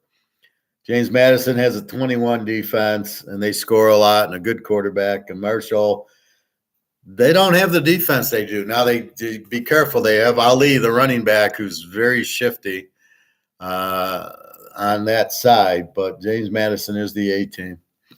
All right, where was I? Rutgers 5.5, 40. Why do I bring that up? Because we saw what they can do, and they just don't throw the interceptions and run it down your throat in the defense. So if they just run and play defense, they will beat Indiana. Air Force 10.5, 34.5 to the Navy. Navy's quarterback's questionable. Air Force is out. We don't know who the backup is. He didn't play last week. So Air Force's quarterback plays the whole game, has a bad ankle, still plays. That's Air Force for you. And now we don't know who he's out, so we don't know who the quarterback is. We don't know how to bet this game. Oklahoma 17.5, 66 to UCF. Look for Oklahoma to run the table now.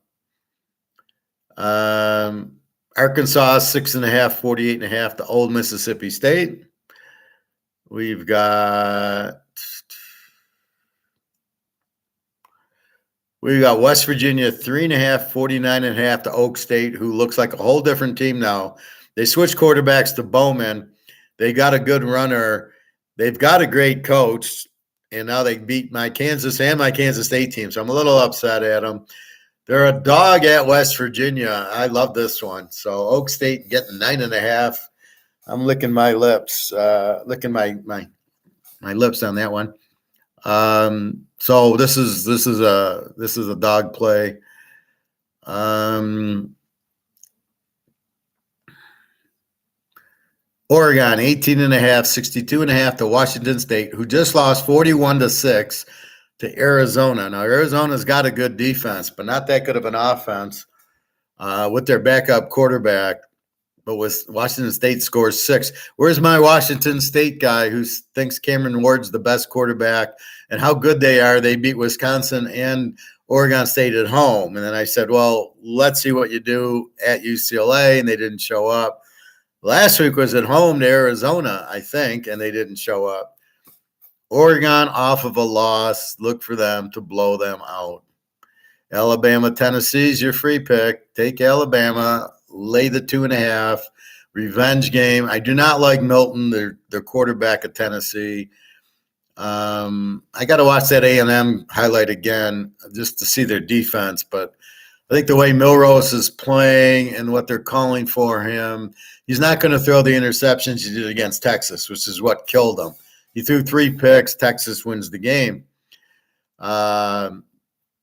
He's not going to throw those against Tennessee because they'll take him out of those plays. In a revenge game at home, Alabama, not a great quarterback for Tennessee. Roll Tide in this one. They'll be rolling. Missouri, 7.5, 60.5 to South Carolina. They got a quarterback, Cooks. Missouri, look for them. Miami of Ohio, Toledo. This is a MAC championship game. Toledo is favored by 2.5 at Miami of Ohio, over under a 48. Texas, Houston. Texas off of the loss, hasn't played since the Oklahoma loss. They'll be on fire. Houston is not that. They have a weak defense. Look for Texas to win big here because they have to now. They got to run the table. They lost to Oklahoma. They're a very good team. It's just Oklahoma's better, as I tried to explain.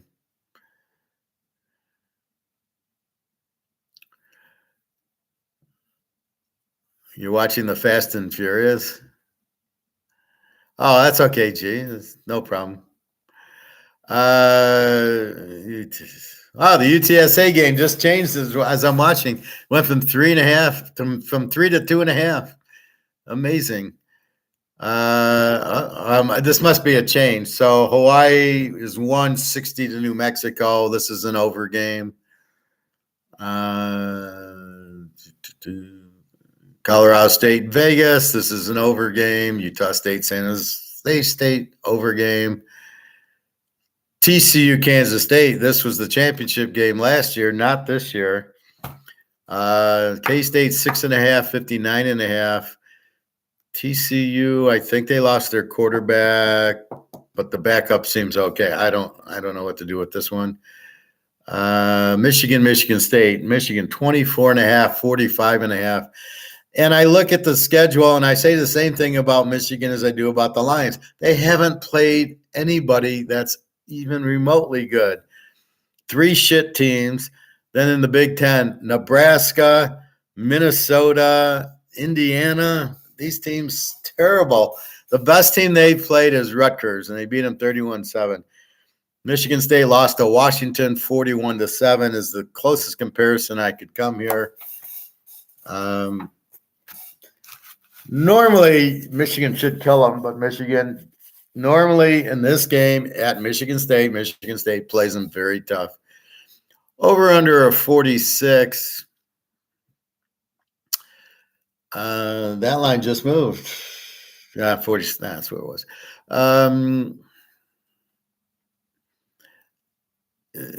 I don't know what to do with it. I almost think it's an over game.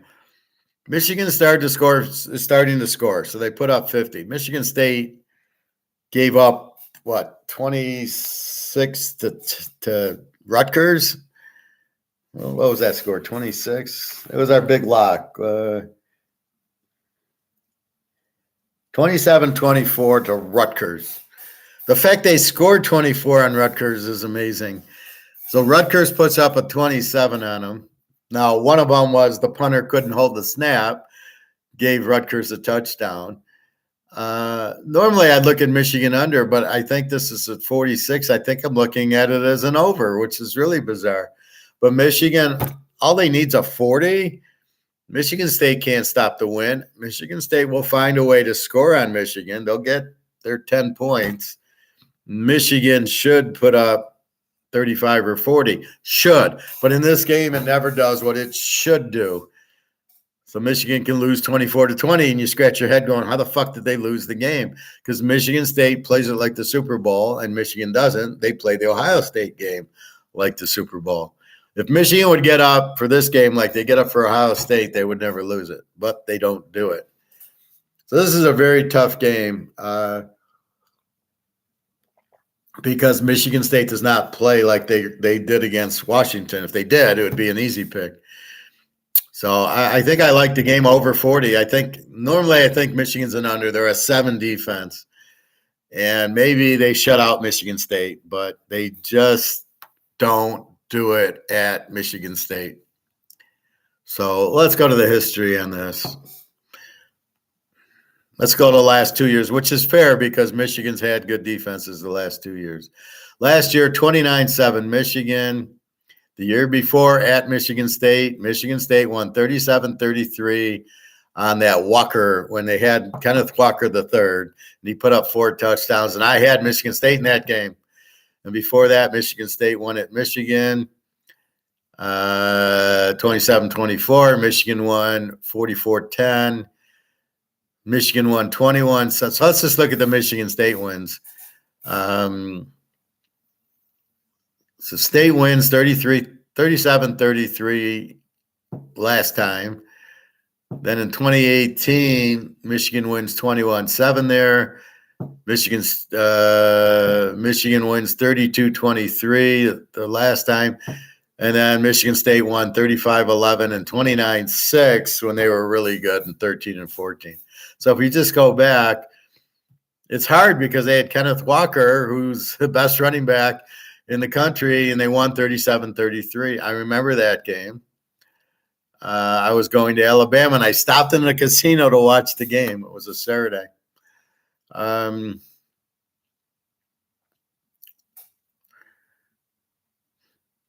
Then Michigan State won 27-24 and 20. So Michigan had a big win. They only had the big wins at home, 44-10. So 44-10, 27-24, 37-33. So these games go over. Last year at Michigan, 29-7, still a 36.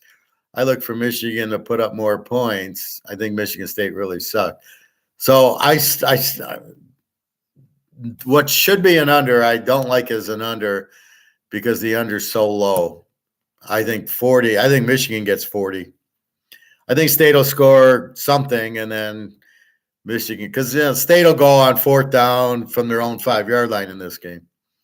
So it makes it difficult. Duke, Florida State. Florida State 14.5, 49.5. This Duke defense is one motherfucker. I mean, this Duke defense is a 10.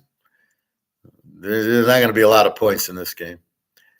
Bobby's LSU 31 over Army. Army's quarterback's questionable. They lost 19-0 to Troy last week. LSU should beat them. I don't know about the over/under in this game, but I do know I would probably take LSU. LSU lost. They have to win. Clemson, Miami. Clemson 3, 48.5. What do you do with Miami? I don't know how you play for this idiot coach. So I honestly just sit there and scratch my head. I don't think Miami has a chance in this game because I think the coach is too stupid. So I think Clemson plus the 3 wins. Had the coach taken a knee, I think I'd be on Miami in 9 here.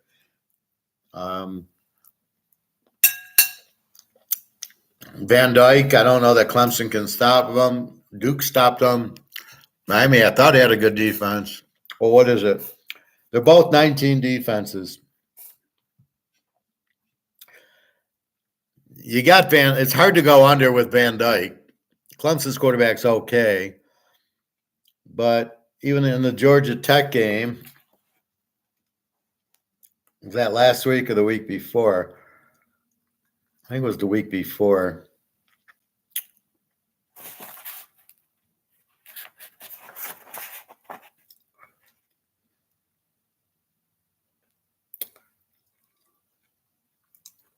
Yeah. So it was 23-20 Georgia Tech on the Hail Mary. So playing Georgia Tech to a 37 is a pretty good, because Georgia Tech's pretty explosive. I think this is an under 48.5. Yeah. I agree with that. That looks like an underplay.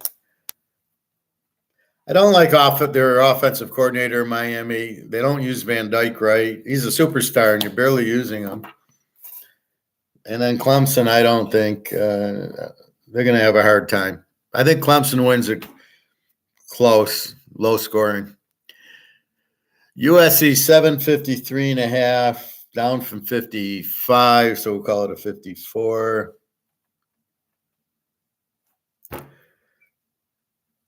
This game will not get into the 50s. Utah is going to run it down their throat and play their strong defense that they played against UCLA. Forget about it. They saw how Notre Dame handled Williams, and they're going to do the same. They're going to just blitz the hell out of them. You can't handle a blitz. Reminds you of Josh Allen, maybe, and Trevor Lawrence and half the other quarterbacks. Utah will be all over him. He's not going to have any time to throw. Look for Utah to run it down their throats. I like Utah in the under in this game. Absolutely. Yeah. Take this game under. Yeah. I might make it a free one. UCLA Stanford, UCLA 54.5. And Washington 27.5, 60.5 to Arizona State. Washington, they might be a little flat, but I think they get the I think this is a high-scoring game. I don't want to go through every game, but I do wanted to go through today's games, Friday's game, and then the bigger games. So those are the games. We've looked at the injuries, I think. We'll double-check the injuries tonight.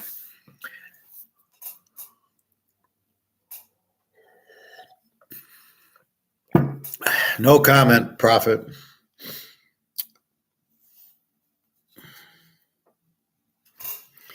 I gave you Alabama. That's all I can give you.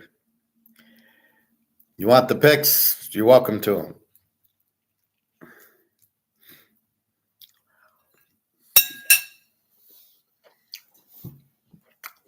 I'll give you a pro. I got to give you a pro freebie.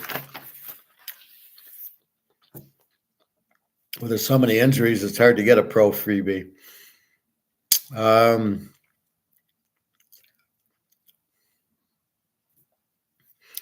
Yeah, I got to wait for the injuries.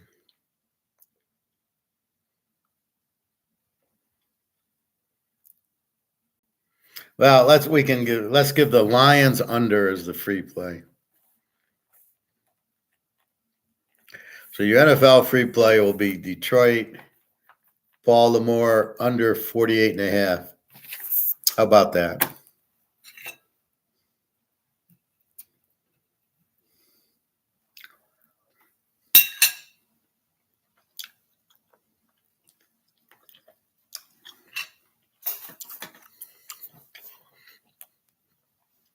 So we got several big games coming up.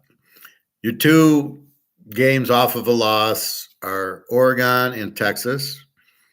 Your revenge game's Alabama. That's your free play. And we got a lot of other good games. Let's check the emails.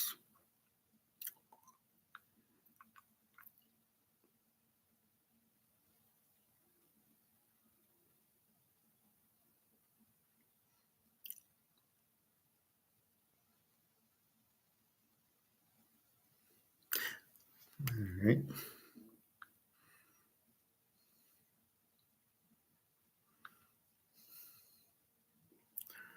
The fake gold price is up to 1977. I know Luke always bugs me about the paper price for some reason. Still not fully understanding it. It's not the real price, but it is up to 1977 for the paper price of gold. Silver still sits there at 23. Unbelievable.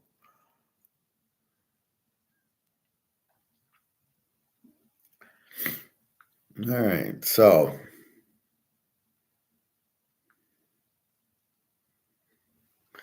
same line on tonight's game. We got New Orleans 1.5 and 40.5. I would look for a typical New Orleans game. Should be low scoring. Both teams are pretty good defensively, although I am curious. Jacksonville did hold Buffalo down, so maybe they got a better defense. Lawrence, 2 interceptions tonight.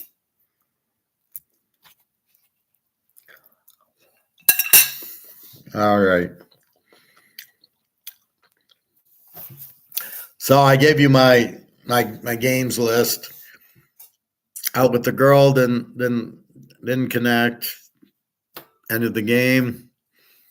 Scam at the restaurant. They gave me the wrong check. That's bullshit. I'm glad I caught it. These email scams I keep getting. Thank you for your re-up on some server or some craziness, your Netflix or your something like that. Thanks for renewing. And you're like, the fuck you talking about? So be careful of all this. What I tend to do is I check the email. You can go hit details and it gives you where the email is coming from. Well, you're not. Joe Smith is not a company, so you obviously that's not real, and so I wouldn't worry about it. Just ignore it. Don't go into anything. Just delete it. I usually tell them to fuck off. I respond. I go fuck off. Respond, and then delete it. And I never hear from them. So remember, we're on the Titanic. The boat's hit the water. This is worthless. It's already at zero, basically. The only reason this works now is that the store, so if you go get pizza and you order a pizza, Domino's or whatever, and it's $10. They have to take the $10 legally. This is legal tender. And so they sell the pizza to you. You give them this, they give you the pizza. They have to. Or you go to a grocery, you go to Kroger's. They have to, at the end, take this or your debit card or your credit card. In a lot of places, I laugh, they don't take cash. And I'm like, you are taking cash. If you take my debit card, you're taking cash. They don't even understand. We don't accept paper money here. Why not? Is it because it's worthless? I mean, why aren't they taking the paper money? They're taking the electric money, the debit card. It's the same thing. Is there a bank charge for there could be a bank charge to take the money in. Maybe that's why they're doing it. There's something not seen is what's happening. So I know the guys at the coin store take the money to the bank. Right, because I give them cash for my gold. Here's $2,000. Give me my gold. So they're sitting on $70,000, $80,000 on a Friday or a Saturday, probably, from people buying the gold. No, we're not. We're not moving to cashless society. So they're sitting on all this gold, and when they do, or they're sitting on all this money, right? So I buy the gold. Everybody comes in, buys. They sell 50 ounces of gold. They get $100,000 in cash, most of it, right? They don't even want to take credit cards. It's funny. They want cash. They don't want credit cards because they've been scammed out of credit cards, especially out of state. There's been out of state credit cards where the guy disputed the charge and won, even though he got the gold, which is really strange. But that's what it is. So with the credit card, so they get the cash. If they go to the bank, I'm hearing the banks are charging them to take it, a couple percentage or something. I don't know exactly. So maybe what's happening at Kroger's or some of these Targets or Myers, they don't want cash because they're getting charged for it, but they don't tell you that. But we can never go cashless. That's not possible because we need the medium of exchange. So we're producers and we're consumers. We produce our skills. So I go work for Mercedes in finance and they pay me money. How are they going to pay me to do the work? So there's always a trade, your skills for something. They would give you oranges, but they don't have a value and you need to pay rent. You can't pay rent with oranges. So they give you the medium of exchange where you produce this by working, then you consume it on the Canadian Club or the phone or the food or whatever you need. Go to the doctors, pay the bill, pay your rent, is all done with this. So you can never go cashless. It's impossible. You need the medium of exchange. And I'll read it again. I read it yesterday, but I enjoy reading my economics. So this is dated 5/5/1993. Medium of exchange, what everyone wants. Originally, cows were the medium of exchange, and then tulips were the medium of exchange. Finally, they've settled on the Titanic. It's two values, it's exchange and use. Convenience develops by economics. So it's more convenient to have this than a cow or a horse or a tulip. This is a convenience, but the qualities of this are it's portable, so we can put it in our pocket, or we can use it with debit cards and credit cards. It's scarce to keep the high value, and this isn't scarce anymore. Overabundance loses values. Now, that's about as simple as you could get. You got to keep this scarce. They have printed this to death. So the Keynesians come in So this is Austrian economics. The Keynesians come in and says, no, we can ignore overabundance loses values. We'll print it to death. Well, wait, it just says if you overprint it, it loses value. You've made too much of it. That's what the Keynesians somehow don't understand. Number two, scarce is a high value, overabundance loses value. 3, divisible for small exchanges, a $1 bill, a 5, a 10, a 20. Same thing with gold and silver. Gold and silver has all these qualities, 1 through 5. In other words, doesn't sound like my horn. You've got to realize that gold, they can come out with 1/10 of an ounce of gold. I have them. I have 1/10 of an ounce, 1/4 an ounce, 1/2 of an ounce, and an ounce of gold. And they have the same for silver. They could easily come out with a 1/10 of an ounce. Well, they have a silver dime, silver quarters, silver half dollars, and silver dollars. So they have all the different. I have a mercury dime, so if I need milk, I guess I could use that for milk. But so it is divisible for small exchanges. This 1, 5, 10, 20 in gold and silver. Fungible, everything is the same, replaceable. Yes, this dollar is the same as you have, the same as we get at the store. The same thing with gold. It's all a 1/10 ounce gold is a 1/10 ounce gold, depending on it. So it's all the same. Acceptance. Everybody takes this. Everybody takes gold and silver. Not everybody takes Bitcoin. Bitcoin, you're off the list. Durable. Well, obviously, gold and silver. Gold's indestructible. Silver, you really can't break it. This, you can burn it, I guess, but otherwise, it's pretty indestructible for paper. Value equals the most marketable commodity. Gives it value. It's marketable. So again, the medium of exchange, which is the most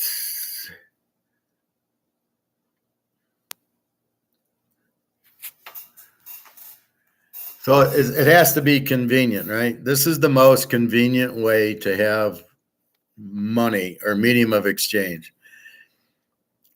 How are we going to go paperless? So we get rid of this. What are we going to use? Digital? Is that convenient? Well, the debit card is. So in a sense, you're saying we're using debit cards instead of this, but my challenge is the debit card is still money. We're not getting away from cashless. We're basically, if I don't have this in my bank account, the debit card doesn't work. I can get away without it with my credit card, but I got to pay my credit card with this. So if I use my debit card, which is backed by my paper, so I owe $1,000 to my credit card. Okay, that's paperless. But how am I paying? With my debit card, and that's backed by this. So you can't get away from the paper. So don't think you can not have paper. How will you use your debit card? There has to be a means. Now, do I really have $20,000 in the bank in money? No. I have a balance in my account that says I have 20,000 that I can use with my debit card. But don't think for a minute it's cashless. It still needs to have cash in that account. You are giving them your paycheck, something that you produced. They paid you. Your company paid you to work. That goes into your bank. That is not cashless. That's cash. Now, why do I say that? Well, let's say you want to go on a trip and you want to take $2,000 to Amsterdam and you're going to have fun with the girls at the red light district. Okay, you're bringing cash. So you go to the bank, you got a balance of $5,000 and you say, I want $2,000 pulled out of the account to use, because you know what? The girls aren't taking your debit card. They want cash because they are trying to keep off the grid. Even though it's legal there and they probably pay tax on it, they want money. They do not want, you're not using a debit card there. Now, will they take silver and gold? Well, I don't know if they're smart enough to. The smarter ones probably would take 2 ounces of silver for it. I would if I was one. If I was one of them, I'd be taking silver for it at 25 an ounce, not at the knowing it's going to 2,000 an ounce. So we're not getting away from cash. We can't get away from cash. Okay, so we go to digital dollar. Well, that ain't ready for 10 years, so we're not going there. So we got credit and debit cards. You cannot use the credit card without a balance in the bank. Even if you don't have the money, you can't get away from the money. You need a medium of exchange. That's my point. So even though you use your debit card and you go to Kroger's and you buy your groceries and you pay your rent and you don't have cash, you still need the cash in your account to use the debit card. And you still need cash in your account to pay the credit cards off. So it's just an electronic payment of your paper dollars. There is no reason to get rid of the paper. The electric is a convenience, just like the dollar is a convenience from cows and tulips. It's easier to have this than a tulip, but they use tulips in Amsterdam. That was the medium of you'd pay a tulip and you'd get milk and bread and all that. And the problem is they ran out of a drought and they didn't have tulips, so they had to come up with something. You have to have a medium of exchange for an economy to work. And this is my bitch about everybody thinks when this goes to zero because of the gold-backed currency that we'll be bartering. And I said, no, they'll come out with a new one of these. They'll blame it on Putin. They'll say, you know what, the damn war cost us the inflation. Here's new dollars. And they won't blame themselves. They won't blame the Keynesians for printing it. They'll blame Putin. Or they're going to blame Israel. That's why they have the war. The war is the blame. And since nobody knows, nobody can argue except for us. We can argue. We said, yes, you printed that money to zero. The war had nothing to do with it. It was you. But since they don't teach it, nobody can come up and explain it except for us. We're the only ones that know what's really going on. That's why we buy the gold and silver, because we know they're fucking with the dollar. China knows they're fucking with the dollar, and so does Russia. That's why they've got all the gold. We scratch our head going, if gold's so cheap, why isn't the U.S. buying gold? Are they this stupid? And apparently they are this stupid. We'll still have the dollar, but it'll be digital so they can track it. No, there won't be a digital currency. Yeah, diamonds are like any other. they're any other asset. Rubies, diamonds, emeralds. Any asset, a Picasso has value. It's just not going to be, as I tell Bobby, your house won't be valued in dollars. It'll be valued in gold. So as the dollar goes away, this will still keep value. This will be valued in gold or the new currency that replaces this. So as this is the bottom of the ocean, what do? They have a new boat, right? Now it's Titanic 2 going around with binoculars this time and a little bit better if they hit an iceberg. So you must have something as your medium of exchange, which I just read you. It's got to have those two. It's got to be limited. It cannot be over. Number 2, scarce, high value. Overabundance loses value. So if we consume because we work and they pay us in money, it's fine. It's when they start printing money out of thin air to pay back the banks for making their idiot mistakes and for all the social programs that they print money out of the air for. No, that's your inflation, and that's not the point of the money.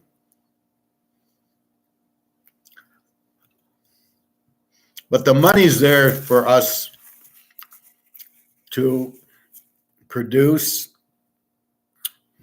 right? You go to the dentist, you pay them. You go to the doctor, you pay them.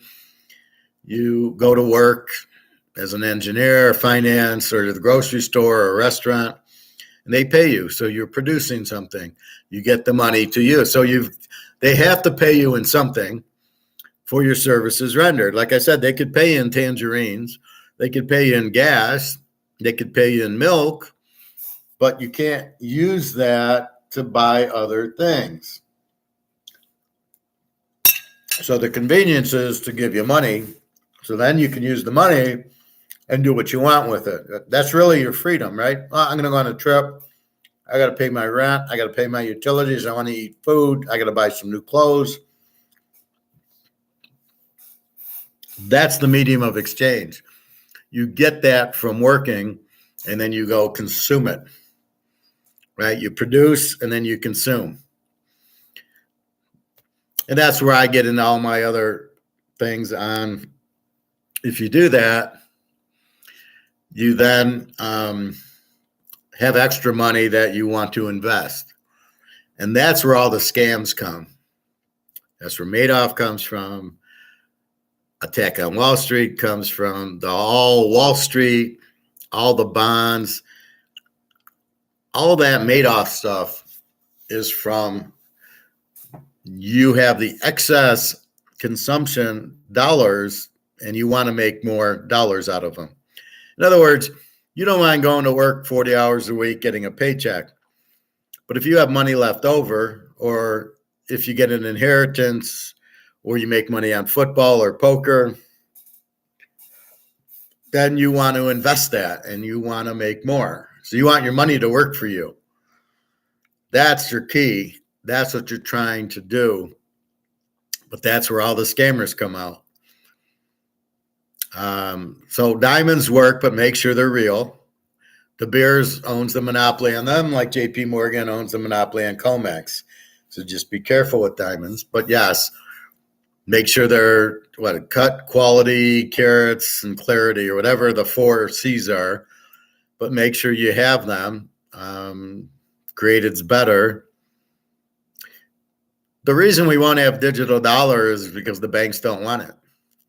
There is no reason the bank wants the digital dollar, and there's no way the central bank is set up for the digital dollar. And they can control us pretty good with between our phone. We're all on YouTube doing this. They know we're all on YouTube doing this. Our TV, the phone, I go fly to Amsterdam. They know I flew to Amsterdam. But what are they going to do with it? If I'm not doing anything illegal, what do they care about me for? They care about the drug guys or the mafia guys. But then the problem is they don't even convict these guys. Then they have these wars between the U.S. and Russia, and now Israel and whoever they're fighting. Whoever's really behind it, if it's Russia and the U.S. again, over in Israel. These are side little notes. But that's what the point is you're trying, there's all these ways to make money, and then there's all the scammers that come out. So Madoff was a scammer. People said, I don't carry scamming. As long as I get money from them, I'm fine. So as long as you get money, do you really care how you're getting it? Now,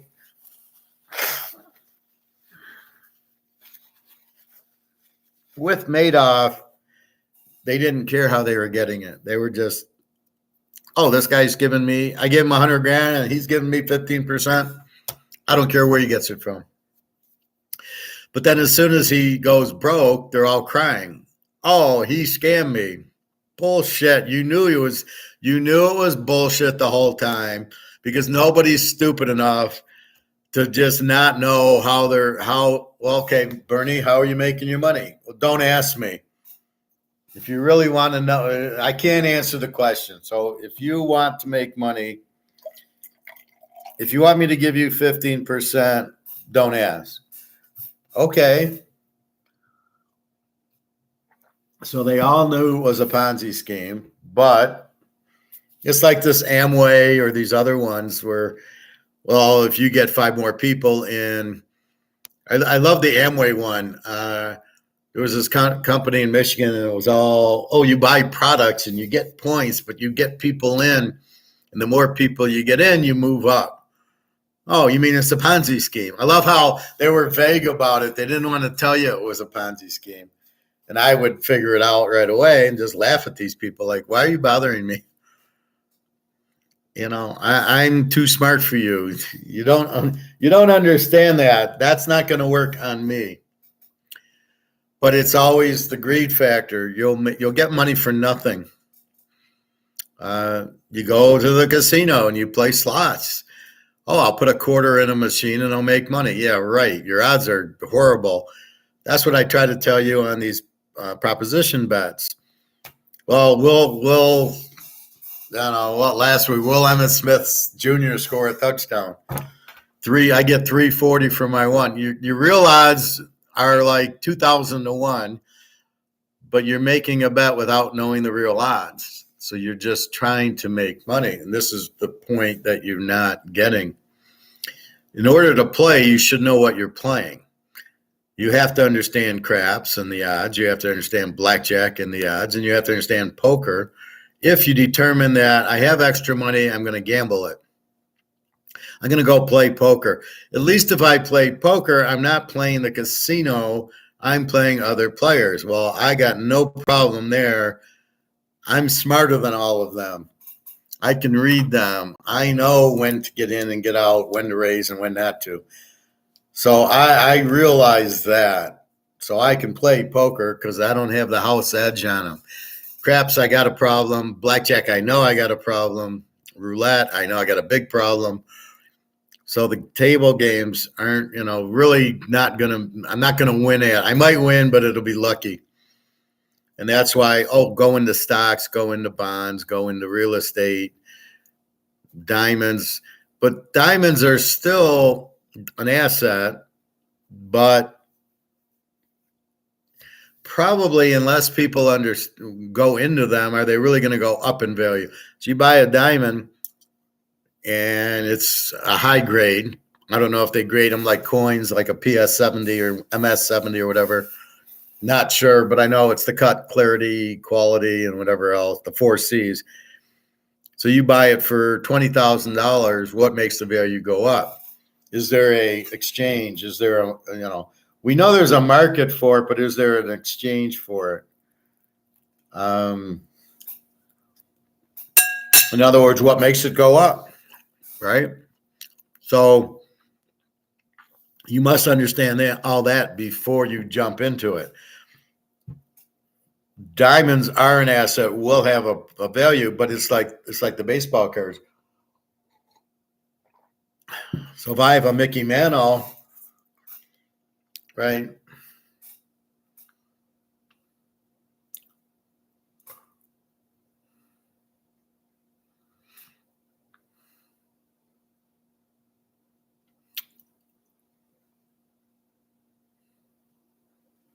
So I have a Joe Montana, 125,000.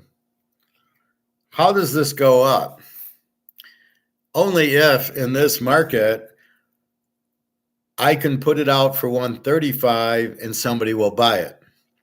Is there enough buyers at 125 that I buy it for 125? Can I now re-auction it off and get 135? Because the only way this is going up is if there's a market for it, which means there's a seller and a buyer. Here's the seller. Is there a buyer? And you got the same thing with the Mantle card. Here's the seller, 60 grand. Is there a buyer? The only way this goes up is if I buy it in this auction for 60, and then I put it back out for 70, and somebody buys it. That's what a market is. That's how I make money. You buy diamonds, it's the same thing. Ooh, look at the gold, 2079 and 2082. And what did we see yesterday? We saw like very low 20s. And last week it was 1910, 1920. So I didn't buy. I bought one Saturday for 2,000. I bought this coin for 2,000 on Saturday. Now, I don't look at it like I made $82 on it. I look at it like I got an ounce of gold. I'm accumulating gold. I'm not income averaging it. I'm not trying to do anything with it. So that's what a market is should I buy jewelry? Should I buy diamonds? Does it have a value? So what Profit's really asking me, is there a market for diamonds? And I would say, of course. There's a market for emeralds, rubies, and sapphires. Yes. Gold, of course. Silver, of course. Gold and silver, it all runs by demand. If there's demand for the product and there's more demand than supply, the price goes up. It has to, because you've got people buying it. When you see a sale at the grocery store, it's because they have too much supply and not enough demand, and they got to get rid of the supply before it goes bad. So they lower the price because they know people will buy it. I bought this apple here. It's Michigan and it's November and it's an apple. They had a whole bag for 79 cents because they got a ton of apples in, and they're all going to go bad. So they market 79 cents for this bag. So I bought a bag of apples. I'm always kind of hungry and I don't know what I can eat. I shouldn't eat too many apples. They're too sweet for my carbs, but that's what they are. Bananas are okay, a little high in carbs. Avocado is the perfect food, and it actually is a fruit. And I got to make chicken breast tonight. But the key is a market. You can do anything if there's a market. If you try to open up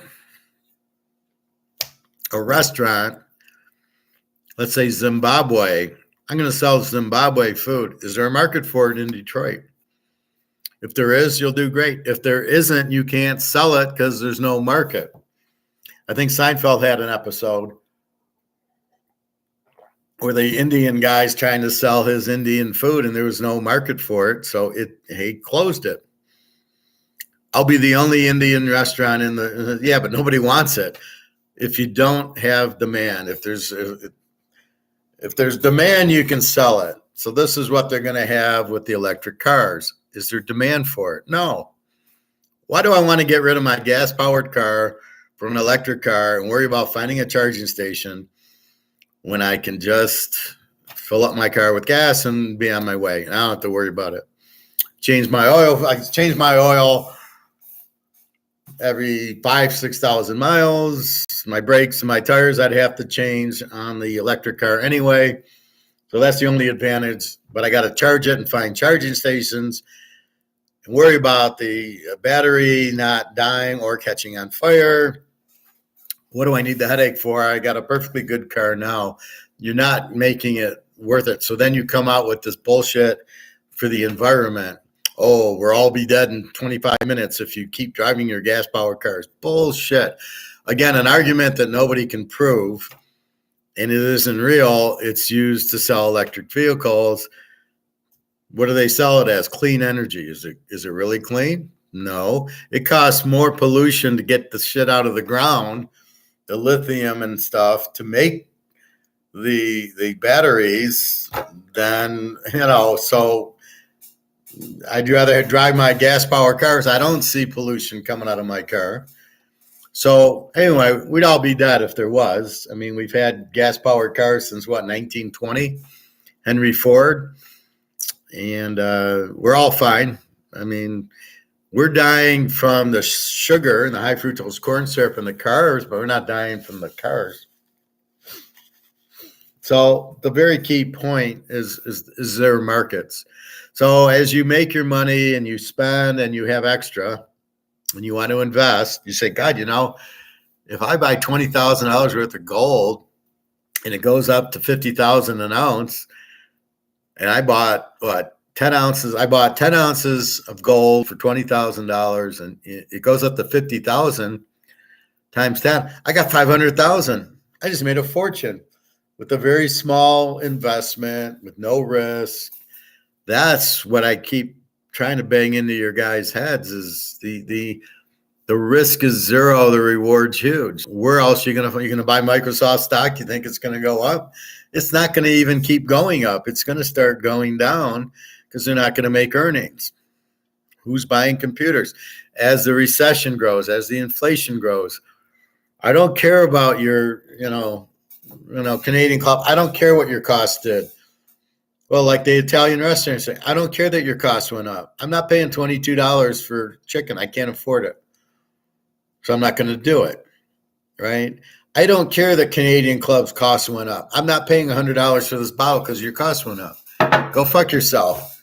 I'm the market. I determine it's too expensive. I'm not buying it. Just like this Italian restaurant. I'll never go back. I don't like that the prices went up, and I don't like that you're charging 3% for using your credit card. You want to be in business. It's the cost of doing business. You want to buy my Teaserking for $100. You buy the week. You know how much I get out of it? 91. They take 3.5%. It's the cost of doing business. And I'm certainly not going to charge you for the cost of me to do business. That's my cost. That's my problem. So that's the difference. The difference is I'm using my brain. So it's not like I'm buying a piece of steel and the price of steel went up, so I got to charge more. My costs never go up because it's me. It's this. So my costs don't go up. So therefore, PayPal's costs went up. They're from 3 to 3.5%. I don't really care. I'm not going to fuck my customers by charging them my PayPal costs. If I want to be in business, that's my problem. Then don't be in business. But to say, well, I'm charging you for the credit card, the 3.5% for the credit card because you're going to use it and they're going to charge me, then don't be in business. This Italian place will be out of business soon because you've raised your prices. And again, we got there about 8 o'clock or a little after 8, and there was nobody there. So I'm curious on a Friday night at 6 how busy they are. I would think they won't be as busy as they used to be. Would be my guess. It might be okay now, but it's going to get bad. But again, everything depends on market. That's why it's supply and demand. That's why it's Austrian economics. That's the whole point of it. You're taking the guesswork out. Oh, people like cookies. I'm going to bake cookies. I'm going to open up a bakery and make cookies. And the guy next to me sees that I'm selling a lot of cookies. He opens up a bakery and he starts selling the cookies and we start competing. That's Austrian economics. The government, keep the government the fuck out. We see what the consumer, we can see what the guy who produced his goods has money to buy. We see what he wants to spend it on. That's the point. Now you've got, okay, all that stuff. And now I've got this extra money that I made $100,000. I spent 50. I got 50 grand left over. What do I want to do with it? Yeah, I'm going to go to Hawaii or go to Amsterdam or go to Europe and I'll buy a car with it and I'll do this. But then I want to invest. I got 50 grand to invest. What do I do? And then you get every Ponzi scheme and Madoff to try to take your money from you. It's not real. You're not going to make any money. They're all scammers. But they don't explain the game to you. That's the problem. Do you really think you're going to make money in Microsoft? When are you going to sell your money? Is your broker going to tell you to sell? We had our classmate Todd say, this is what I got. I've already lost 10 grand and my broker's saying, don't worry, it'll come back. When I stopped laughing, I said, just sell it all and buy gold. Why be in an investment with risk when you can be in one with no risk? Clearly there's risk. He lost 10 grand. So this is the point that I bring you. So you're trying to survive on your extra money. That's what you're trying to invest.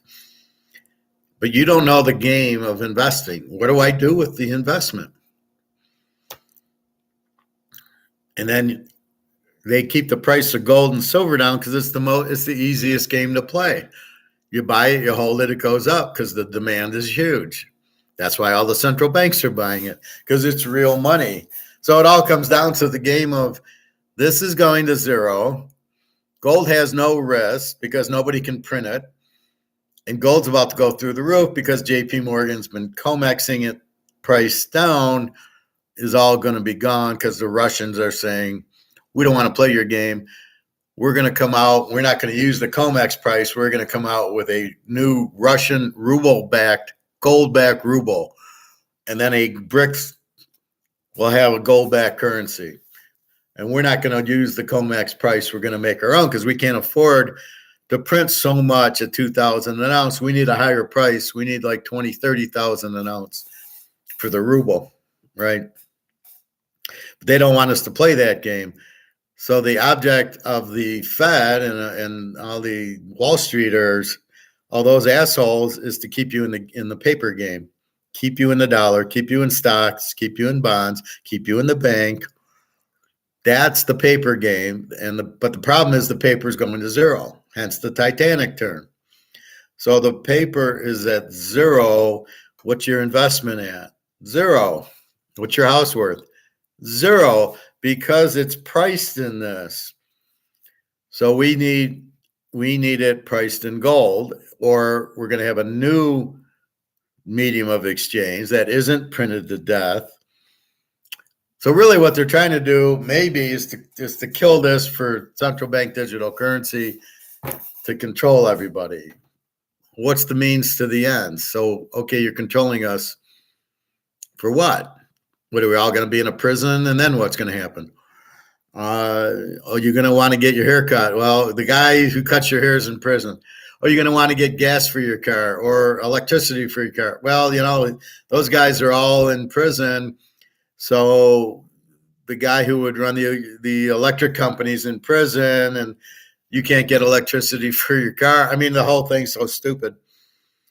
Why do they want to control us? Makes no sense to me at all. You control us better by doing what you're doing, which is keeping us in this, controls us. If you don't have money, you're not flying to Hawaii. Now, why do you want to not have us fly to Hawaii? I'm rich. I don't want you to do what I do. I go to Hawaii, so I don't want you there. People who think like that are just fucking idiots, right? So you really don't get what they want in the control that they don't already have. They're monitoring our phones. They're monitoring the internet. They're monitoring our TV. They know exactly what we're doing. What the fuck do they need digital dollars? Now, the problem is they'll never get there because the banks stand in the way, and Chase doesn't want to go out of business because you don't need a bank if you have digital currency, right? That means you go right to the central bank. The only problem is the central bank's not prepared, nor does the central bank deal with the public. The central bank is made to deal with the banks. The banks are made to deal with the public. What are you going to do? So you're going to get rid of the banks? They're just going to walk away and say, gosh darn it, yeah, we're going to let you control everybody, and we're going to just hold up, and all the rich people that own the banks are just going to go away? Are you fucking kidding me? That's why it'll never happen. The control doesn't make any sense, but they can probably control us through our cell phones and our internet anyway. They can see what we did. I don't know what it does, and I don't know why they want to waste time. They got nothing better to do. And Howard went to he went to Kroger's today and bought bananas. Who gives a shit? Why would they want to know that? So that's the problem. So yeah, the investment always comes down to market. Is there demand for the gold and silver? Absolutely. Is there demand for the diamonds, rubies, opals? Absolutely. Anything expensive that looks nice, that people want, there's demand for. Now, it's just what'll happen is everything's priced in dollars will have to be repriced in gold and silver, and or a new dollar or a dollar backed by gold. So what'll happen is most of everything will be the BRICS currency backed by gold. We'll start pricing everything, and the market will be priced in BRICS currency backed by gold, and we'll probably all join BRICS. a little at a time, a little bit more. But what happens to the U.S. and Canada when they go broke? And here's the BRICS. You think they're going to let us in? Absolutely. As long as we got money, they'll let us in. We've got expertise. We've got a lot of land. We've got everything here. So we have natural resources and we have people and farmland and oceans. So it's a very attractive place if we have money. So we'll then start, probably, my estimation will be, we'll start buying the BRICS currency also. And the U.S. won't like it because we want to be in charge, but we fucked up. We were in charge and you wanted to print it to death. And China and Russia are sitting there going, well, we have these gold-backed currencies that won't get printed to death. It's backed by gold. And then so I assume we'll join BRICS and we'll let them control us or whatever. I mean, the whole control issue's been here before the Nazis, the Romans, there's always been control. There's always been slaves. Who made the fucking pyramids? Slaves. So don't tell me there hasn't been slaves. There always will be. And it's just sometimes it's noticeable, sometimes it's not. But that's where we're headed. I have a Montana card. It's not graded. It's the same card. If it's a PSA 10, it's 125 grand. If it's a PSA 9, it's 10 or 15 grand. So we have to see. We haven't gotten it graded yet. But it's perfect condition. It's just a little off center. It's very hard to get centered in 1981. So, yeah, I mean, just look at the diamond exchange. All of that stuff, anything you can think of. Does a Picasso still have value? It is still demanded. So everything comes into a market, which is a supply and demand. I have something that somebody wants. That's a market. The more people that want it and the less supply, the more it's worth. Like the Hannes Wagner 1906 card. They only made 5 of them or whatever. So it's worth how many millions of dollars? Not that he was a great player, but there was only 5 or 6 of them. And it was 1906. So, yeah, that's why there's more demand than supply. Now, most people who buy the card buy it for one reason. They don't like the card, but they know it's very limited, and they know it'll be worth more down the road because of the inflation. Since this is losing value and it's priced in dollars, it has to go up because this is going to go down. So anything valued in this will go up because this is going to the bottom of the Atlantic. It will be zero if it already isn't, which I already think it is at zero. This is not worth anything. If I can get gold and silver for this, I'm running and buying it, and that's what I'm doing. So same thing with that. It's your choice. The difference with gold and silver is it's real money. It's in the Constitution as real money. I don't have to sell it for something.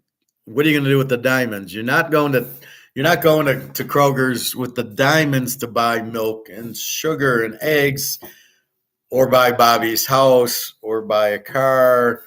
You're probably not going to use the diamonds, and I'm not going to use the Montana rookie card.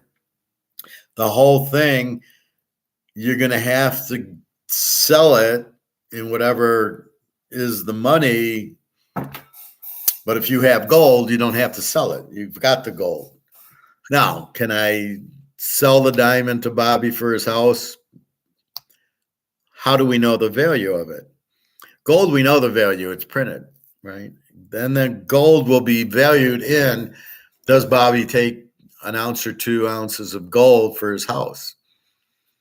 If there's no money, damn well he will. Maybe he wants 3, but is he in a position to argue? I got a house, I need money, and here's a guy with gold.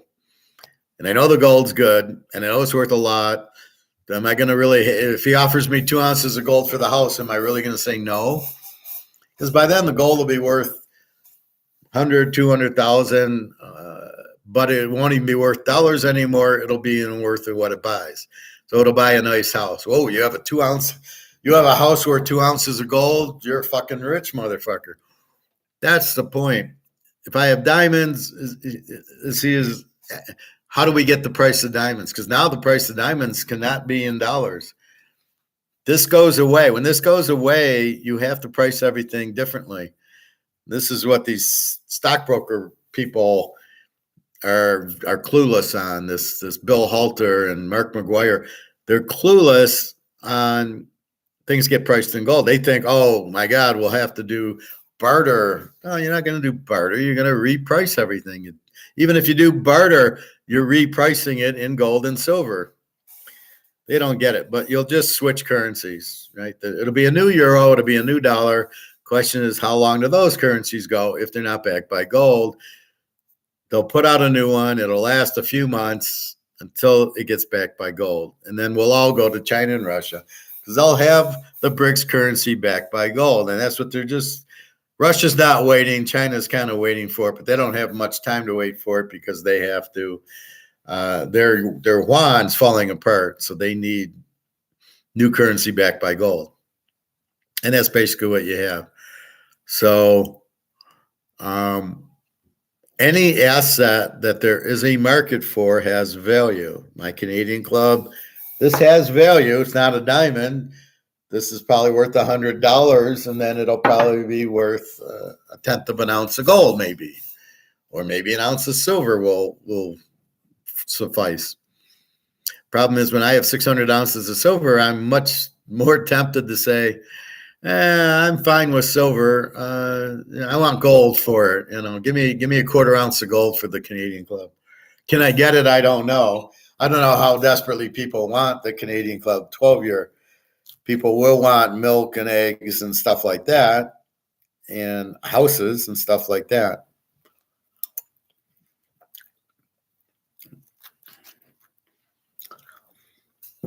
But that's it. We've been pricing everything in dollars, and it'll just be changed. That's all. Where did the dollar come in the first place, right? So, again, that's what you need as a medium of exchange. It's what everybody wants. That's the key criteria. Everybody wants gold and silver. People don't want this now. Look at all the nations. There's 70 or 80 who want the BRICS currency. They don't want this because we're blackmailing them and we're corrupt and we're saying, if you don't do this, we're going to do that, or we could raise our interest rates on you. Something where there's strings attached and nobody wants it. So you're forcing people to not want the dollar. That's what our friendly idiot government's doing. It's not what everybody wants anymore. And then soon everybody will want gold and silver. That's when the price goes to heaven, right? Price will go past the moon and, but we know that's what's going to happen because so first of all, the demand for the dollar is going away. Nobody wants it. The only thing they're going to want is dollars backed by gold, which makes the gold price go up. So that's why I say that. That's where the demand goes. That's where the market goes. And then the price follows it. So the more we can buy now, the more will be later. The Montana card will not be worth anything in dollars. It then gets priced in gold, or if there's a new currency or whatever, and it'll get priced just on the market, just like it is. So I go on eBay and I want 1 ounce of gold for the Montana rookie card. And I'll get 1 ounce of gold for it, right? I mean, that's what eventually happens. So the gold for 2,000 you're buying is in paper, is not even close to the real value of it. That's why I say you go buy it now, because soon it won't be there, and then it won't be there at this price. And it's just the U.S. holding on, going, no, we need the dollar, please, don't want the dollar. And JP Morgan, oh no, I need to, because I print this and I keep it and I got the monopoly. I don't want to lose it. And they're crying and bitching and moaning. And at the end of the day, they don't have a say in it. It's not their choice. It's the market's choice, which is what they don't understand. But you can't print it to death, and nobody wants it. And there goes your market. So they're blowing up the markets is what's happened or happening. but it's all in dollars. Your stocks are in dollars. Your bonds are in dollars. The money in the banks are in dollars. So you've got to get off the dollar because there's no demand for that market. That's what you need to understand, and that's why it's a Titanic. So you're getting off of the dollar market Titanic boat, and there's the gold boat over there, which is saying everybody loves me, everybody wants the gold. That's really the key to it, right? And that's what I'm driving you to, because I already know you have no risk. Where's it going to go? It can't go to zero because they can't print it. It's the only thing they can't print and they can't control. They can print this to zero, which is what they're doing, but you can't do it to gold. It comes out of the ground. That's it. You can't print. JP Morgan cannot print gold coins. That's the beauty of gold. Plus, everybody wants it. It's gold. It's pretty. It's solid. You can't destroy it. You can't burn it. You can't freeze it. Nothing you can do can destroy gold. It's indestructible. And so therefore it's the perfect money, but the governments don't like it because they can't print it. When they're corrupt and you want to print $1 million like JP Morgan and Biden and all these idiots want, they just go print it. And they go, oh, good, I got it. But you can't do that with gold. That's why they don't want the gold standard, because they can't be corrupt in it. Now, if they were smart, they would want the gold standard, and they would then keep forcing the gold price up, and they'd own all the gold, but they're too fucking stupid to understand that. Instead of printing $1 million, just let the gold price run.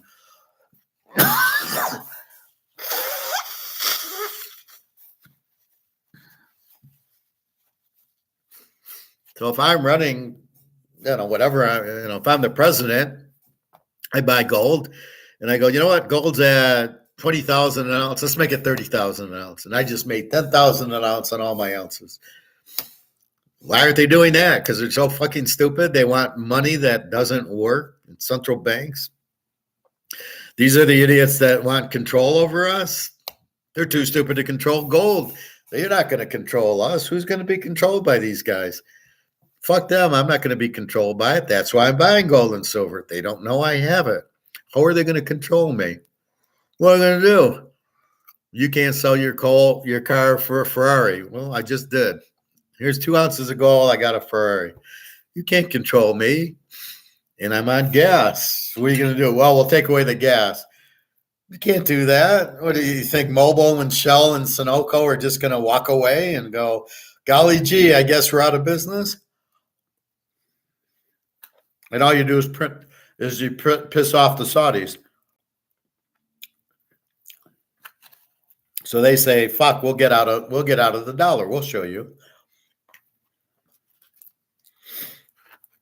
Which is what's happening.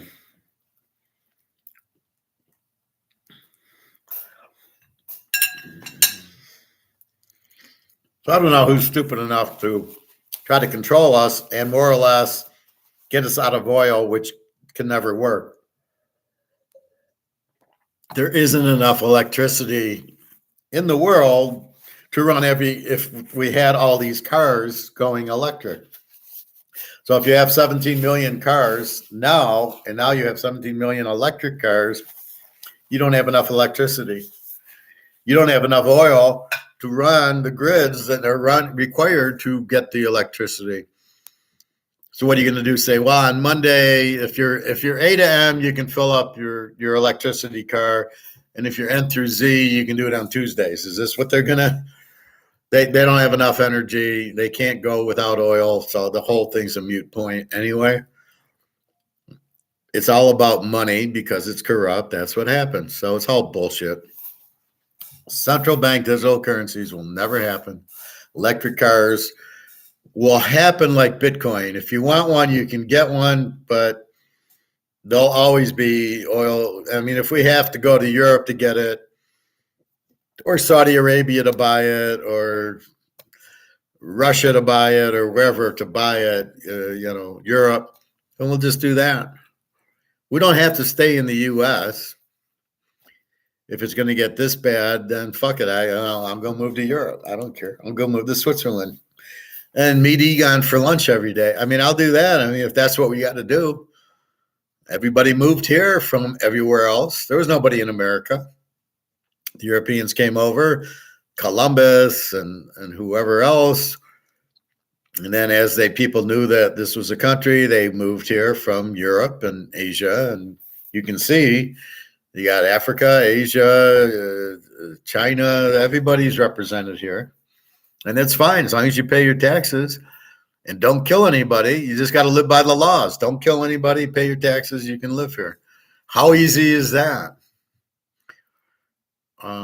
So, and we're unusual because when I go to the Ukraine, it's all Ukrainians, right? They look at me a little funny. And when I go to Romania, it's all Romanians. There's not very many other cultures in there. Some of Europe is like France. If you don't speak French, they don't like you. Same thing in Spain and Portugal. I was in both in the last few months, and if you don't speak Portuguese, they don't talk to you. They don't know English. So we're the only ones that kind of will take all the other groups. And again, as long as you pay tax and go by the laws, you're fine. I don't think it works that way in a lot of other countries. They get away with murder there in a lot of places. Like Russia, and some of these are controlled by dictators or communists. It's really bad when those governments are in charge.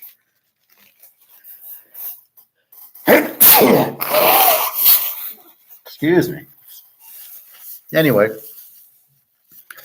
so understand what a market is. It's when somebody has something to sell and somebody wants to buy it and has money to buy it.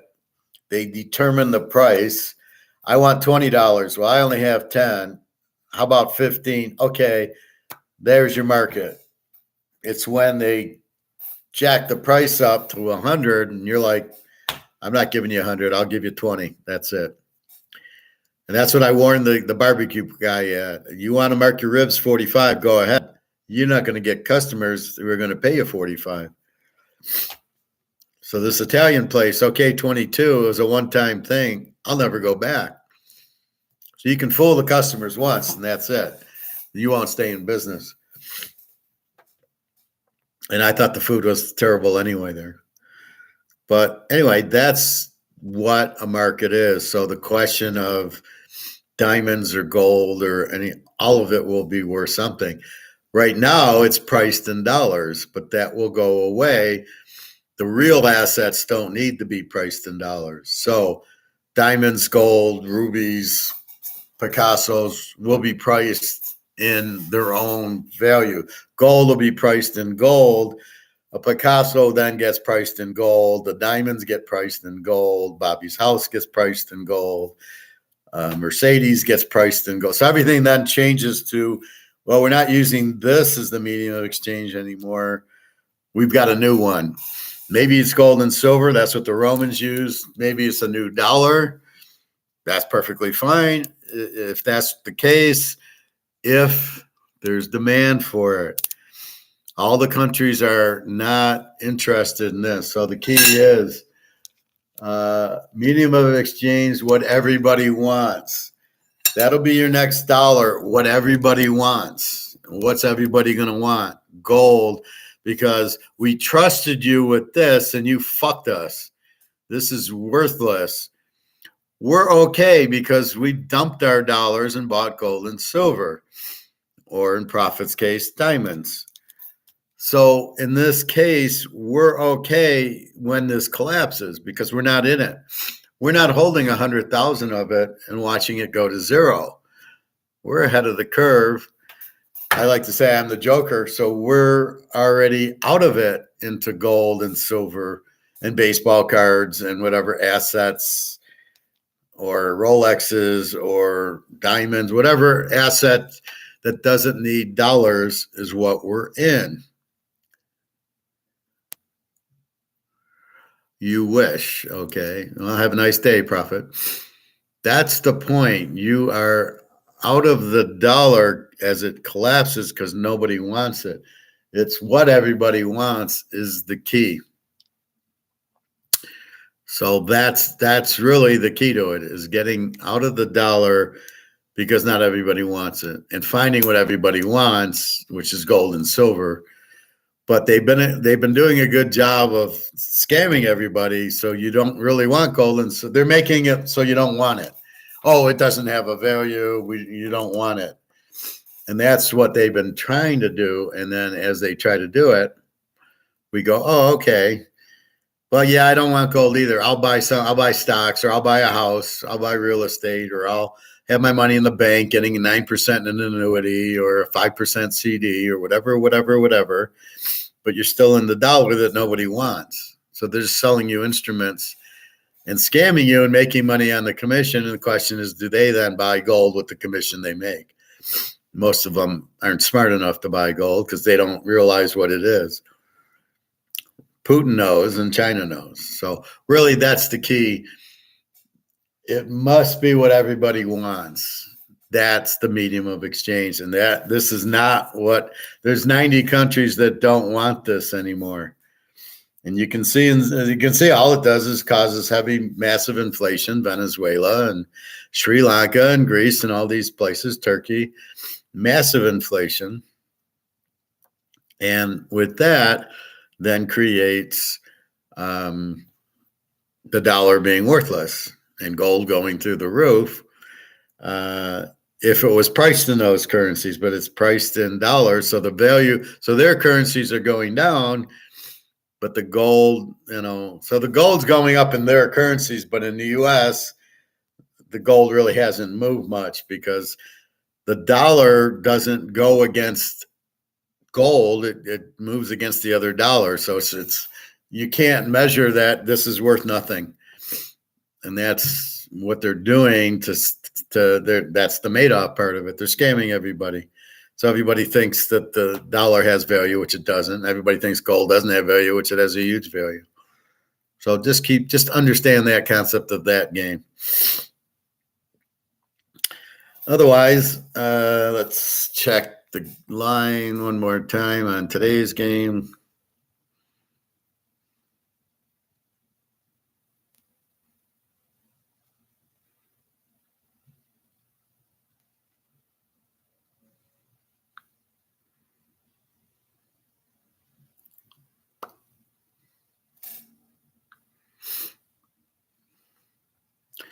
Saints 1.5, 40.5. And any news on the injury?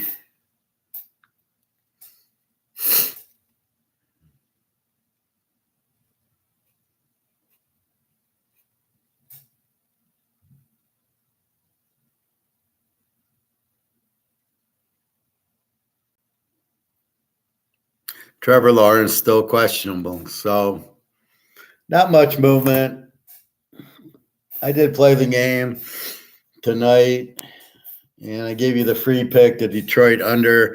God knows every time we play Detroit, we lose. Well, hopefully this will be okay.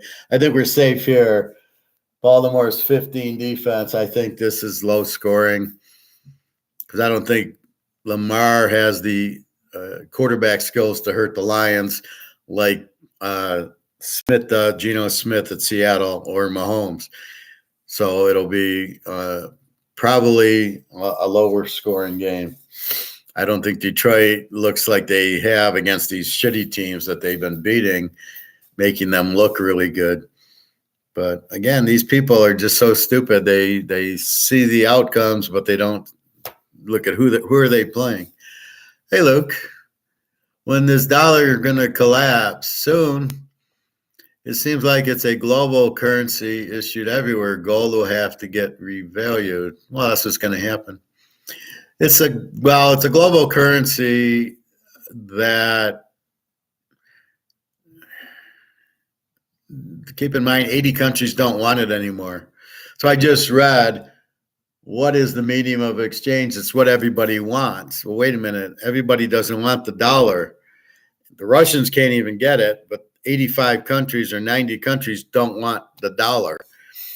So if they don't want it, it goes away. And then here comes the gold. So once the gold-backed ruble comes out, then the gold-backed brics comes out, Nobody needs the dollar. Right now, what do you get out of the dollar? Where do you go?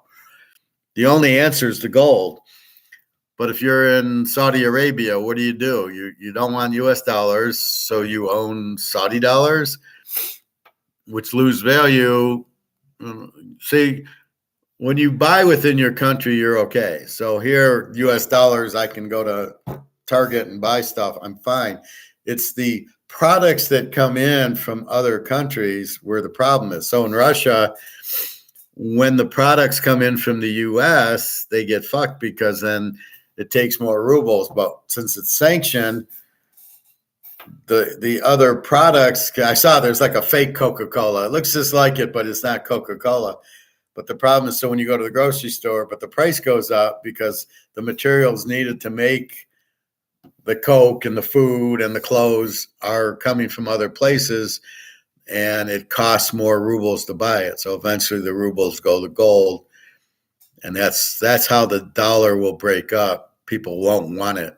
Again, what everyone wants is the medium of exchange, and they don't want the dollar. And as we keep fucking around with interest rates, it's costing them more and more, so they don't want anything to do with the dollar. Why there's even a dollar as the global currency doesn't make any sense. Well, every country should have their own. Theoretically, everything should be gold backed, and then it would just make the gold higher. We should be paying 50,000 an ounce for gold, or whatever our currency is. That's how you should be buying gold, period. And gold you can't fuck with, so gold would be the currency. It worked in the Roman Empire. I don't know why it doesn't work now. Did you see your fake paper price today? It's up another $25. We're at 1975 or something. Gold's going to be revalued very, very soon. And eventually, when this blows up, it won't be valued in dollars anymore. It'll be valued in gold because there won't be dollars to value.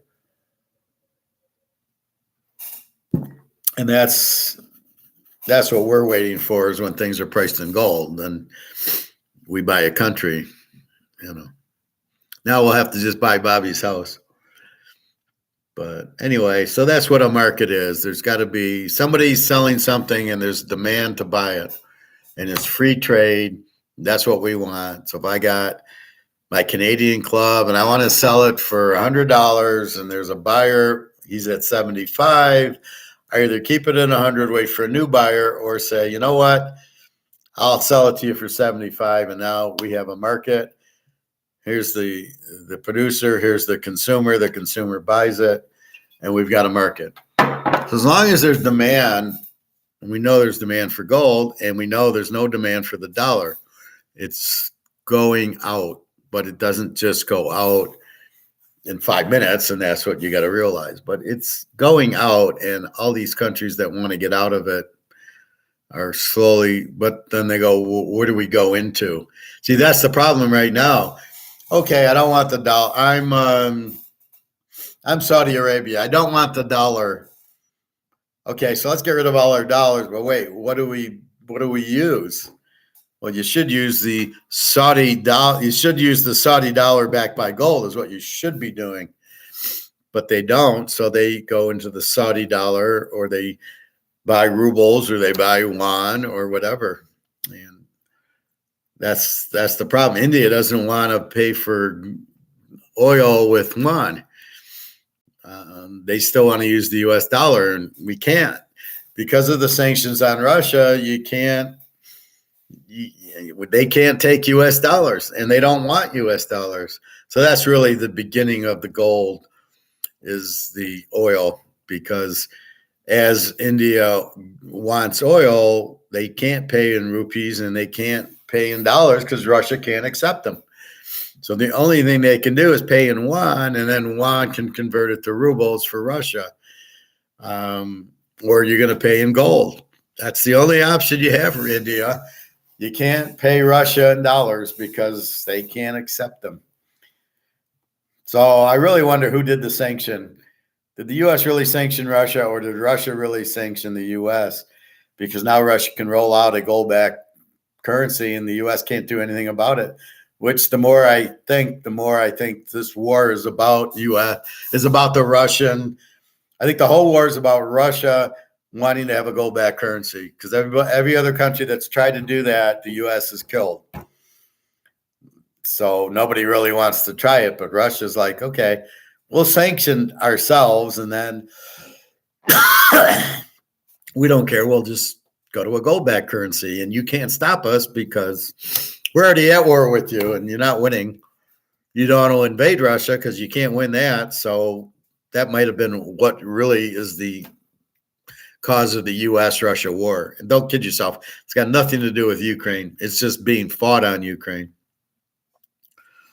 But it's U.S. and Russia. And it's a great war where the U.S. doesn't have to send their own troops in. Great fucking war. How did they figure that one out? Oh, my God. Zelensky, what a fucking loser that guy is. Takes the money and gets his own country, gets his own people killed. And he's sitting on the French Riviera with a nice boat and a nice condo. Unfucking believable. And my poor Jenna's got to take a 20-hour train to get to Poland to fly to me. So anyway, gold should be taking off soon. We see the plan. We see there's no demand for the dollar. All these countries want out. It can be the reserve currency, but guess what? You're printing it to zero that nobody wants it because it won't have a value. That's the problem with the dollar. There is no value in it. As Egon says, it's lost 98%. I think it's lost 100%. I don't think it's worth anything. I don't think it's been worth anything for years. It's just that the stores have to take it. So if I go to McDonald's and I give them that, they have to take it because that's the law.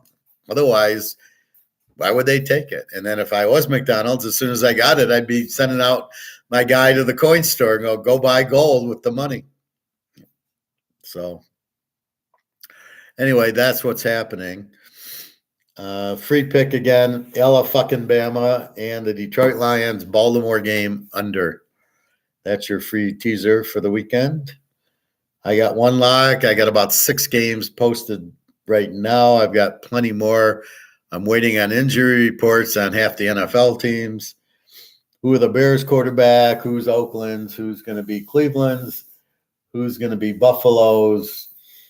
Who's going to be the Giants? Is Mayfield going to play? And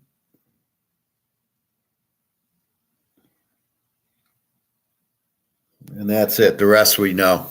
So we're just waiting on that. So the pros will probably get – I posted some pros. I played tonight's game, so I posted that. And probably Saturday we should know pretty much, maybe Saturday night, the quarterback. So we'll post the pro plays for the ones we're worried about the quarterback. The college plays I posted quite a bit. There's not a lot of quarterbacks. Again, your revenge games, Alabama. Your off a loss, Oregon and Texas are off of a loss. Look for them to be very pissed off. And look for Utah, USC to be a war. Look for Utah to get all over. They're taking notes from the Notre Dame game. Caleb Williams is in big trouble here because Utah's pissed off with this whole Cam Rising thing. So look for them to just crush Williams. I don't think this game will get into the 30s. I think it'll be like the UCLA game, 14-7. I think Utah's had enough. They're just going to say, fuck it, we're going to show you without Rising. Anyway, so that's what we got. A few over games. Tonight I'm watching what do we got? Rice, Tulsa, James Madison, Marshall. Tomorrow's SMU Temple, and then we got the big games going on Saturday. Let me know if there's questions. The site's up. You can buy. If you already bought, you can check the picks. It's all working. I'm so excited. And that's about it. I'm waiting to hear from Daria. It's really frustrating me. Not pissing me off. It's frustrating because I don't think she's doing it on purpose, but I don't think she can call me. So it's been 4 days. I haven't heard from her. And then I'll see her on the phone and I'll see she's been on. So it's weird. I go, Daria, and it says, well, she's online now. But if she's online, why isn't she texting me? Because she can't, because she's at work. Now, she usually likes this picture.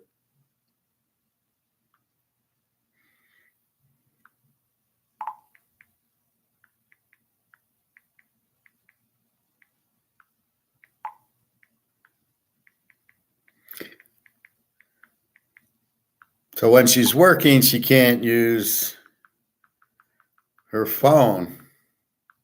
Like, they're mad that she can only text her daughter.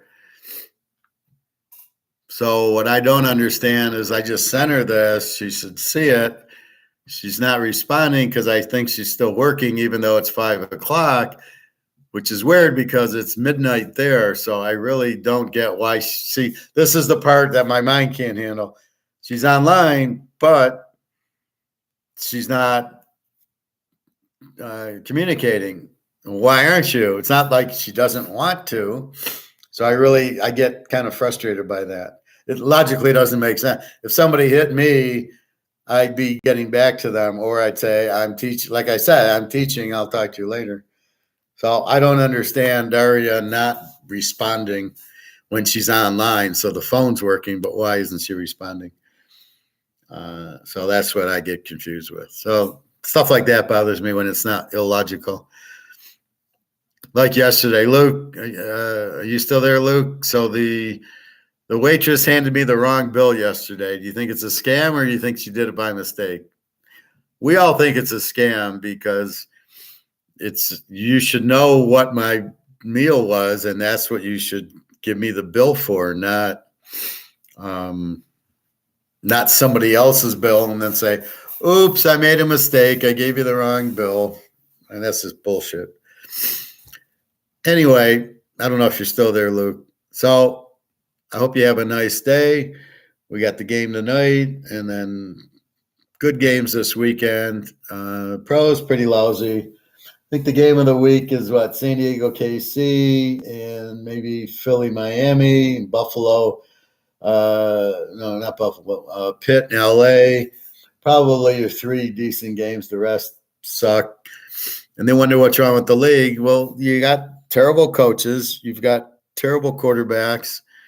You've got terrible defensive coordinators. You've got a terrible league. Nobody wants to watch the bullshit. You watch it just so you can bet on it. But now I don't even need to watch it. I just go on YouTube and watch 20 minutes instead of 3 hours of all this commercials for and what is with this line to gain? What is the changing of the language? I know it's a communist thing. So instead of saying they're at the first down line, or they need a yard for the first down or whatever, now it's the line to gain. What is that? What do you mean the line to gain? It's the first down line. Did they get to the first down marker? Now it's the line to gain. It doesn't even make sense. This is the line to gain. To gain what?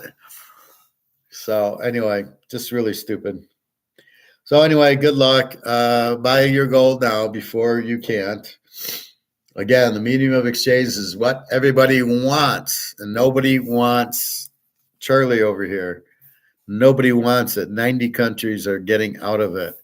The problem is they need something, if they do get out of it, to go to, and the only thing really to go to is gold. That's why we're waiting on the BRICS to come out with their gold-backed currency, but nobody wants to be in the dollar. So Russia will be the first because they're strong, and their army is so much better than our army. It's scary. And then China will be the next because their dollar will crumble, and the U.S. dollar crumbles. They won't be able to buy the Chinese good, so they'll have to go to gold so people can buy, and that'll have to raise the gold price. So I think that's about it. So have a nice night. Good luck tonight. Again, your free play is Alabama with the Lions, Baltimore under. There's so far one lock out there, but there'll probably be a couple more. And that's good. So have a great night. Have a great weekend. I will talk to you tomorrow about the same time, 1 o'clock maybe. I've been getting a little tired, so I sleep in a little bit later. I get to the pool a little bit later. Today I had to stop at the grocery store to get some lettuce and stuff. So anyway, that's where I was. So I will see you tomorrow. Um, just keep in mind, buy your gold and silver. It's a no-brainer. There's no risk. You've got to get out of this because nobody wants it. And just enjoy the football if you can. If you can figure out, I mean, I don't even know what channel it's on. Prime, I'm going to get Prime. Yeah, right. All right. So have a good night, everybody. www.teaserking.com. The site is up. You can buy, you can watch the picks, you can look at history, you can do whatever you want on my site. And we will go from there. So have a great day, everybody. All right. www.teaserking.com. All right. Thank you very much.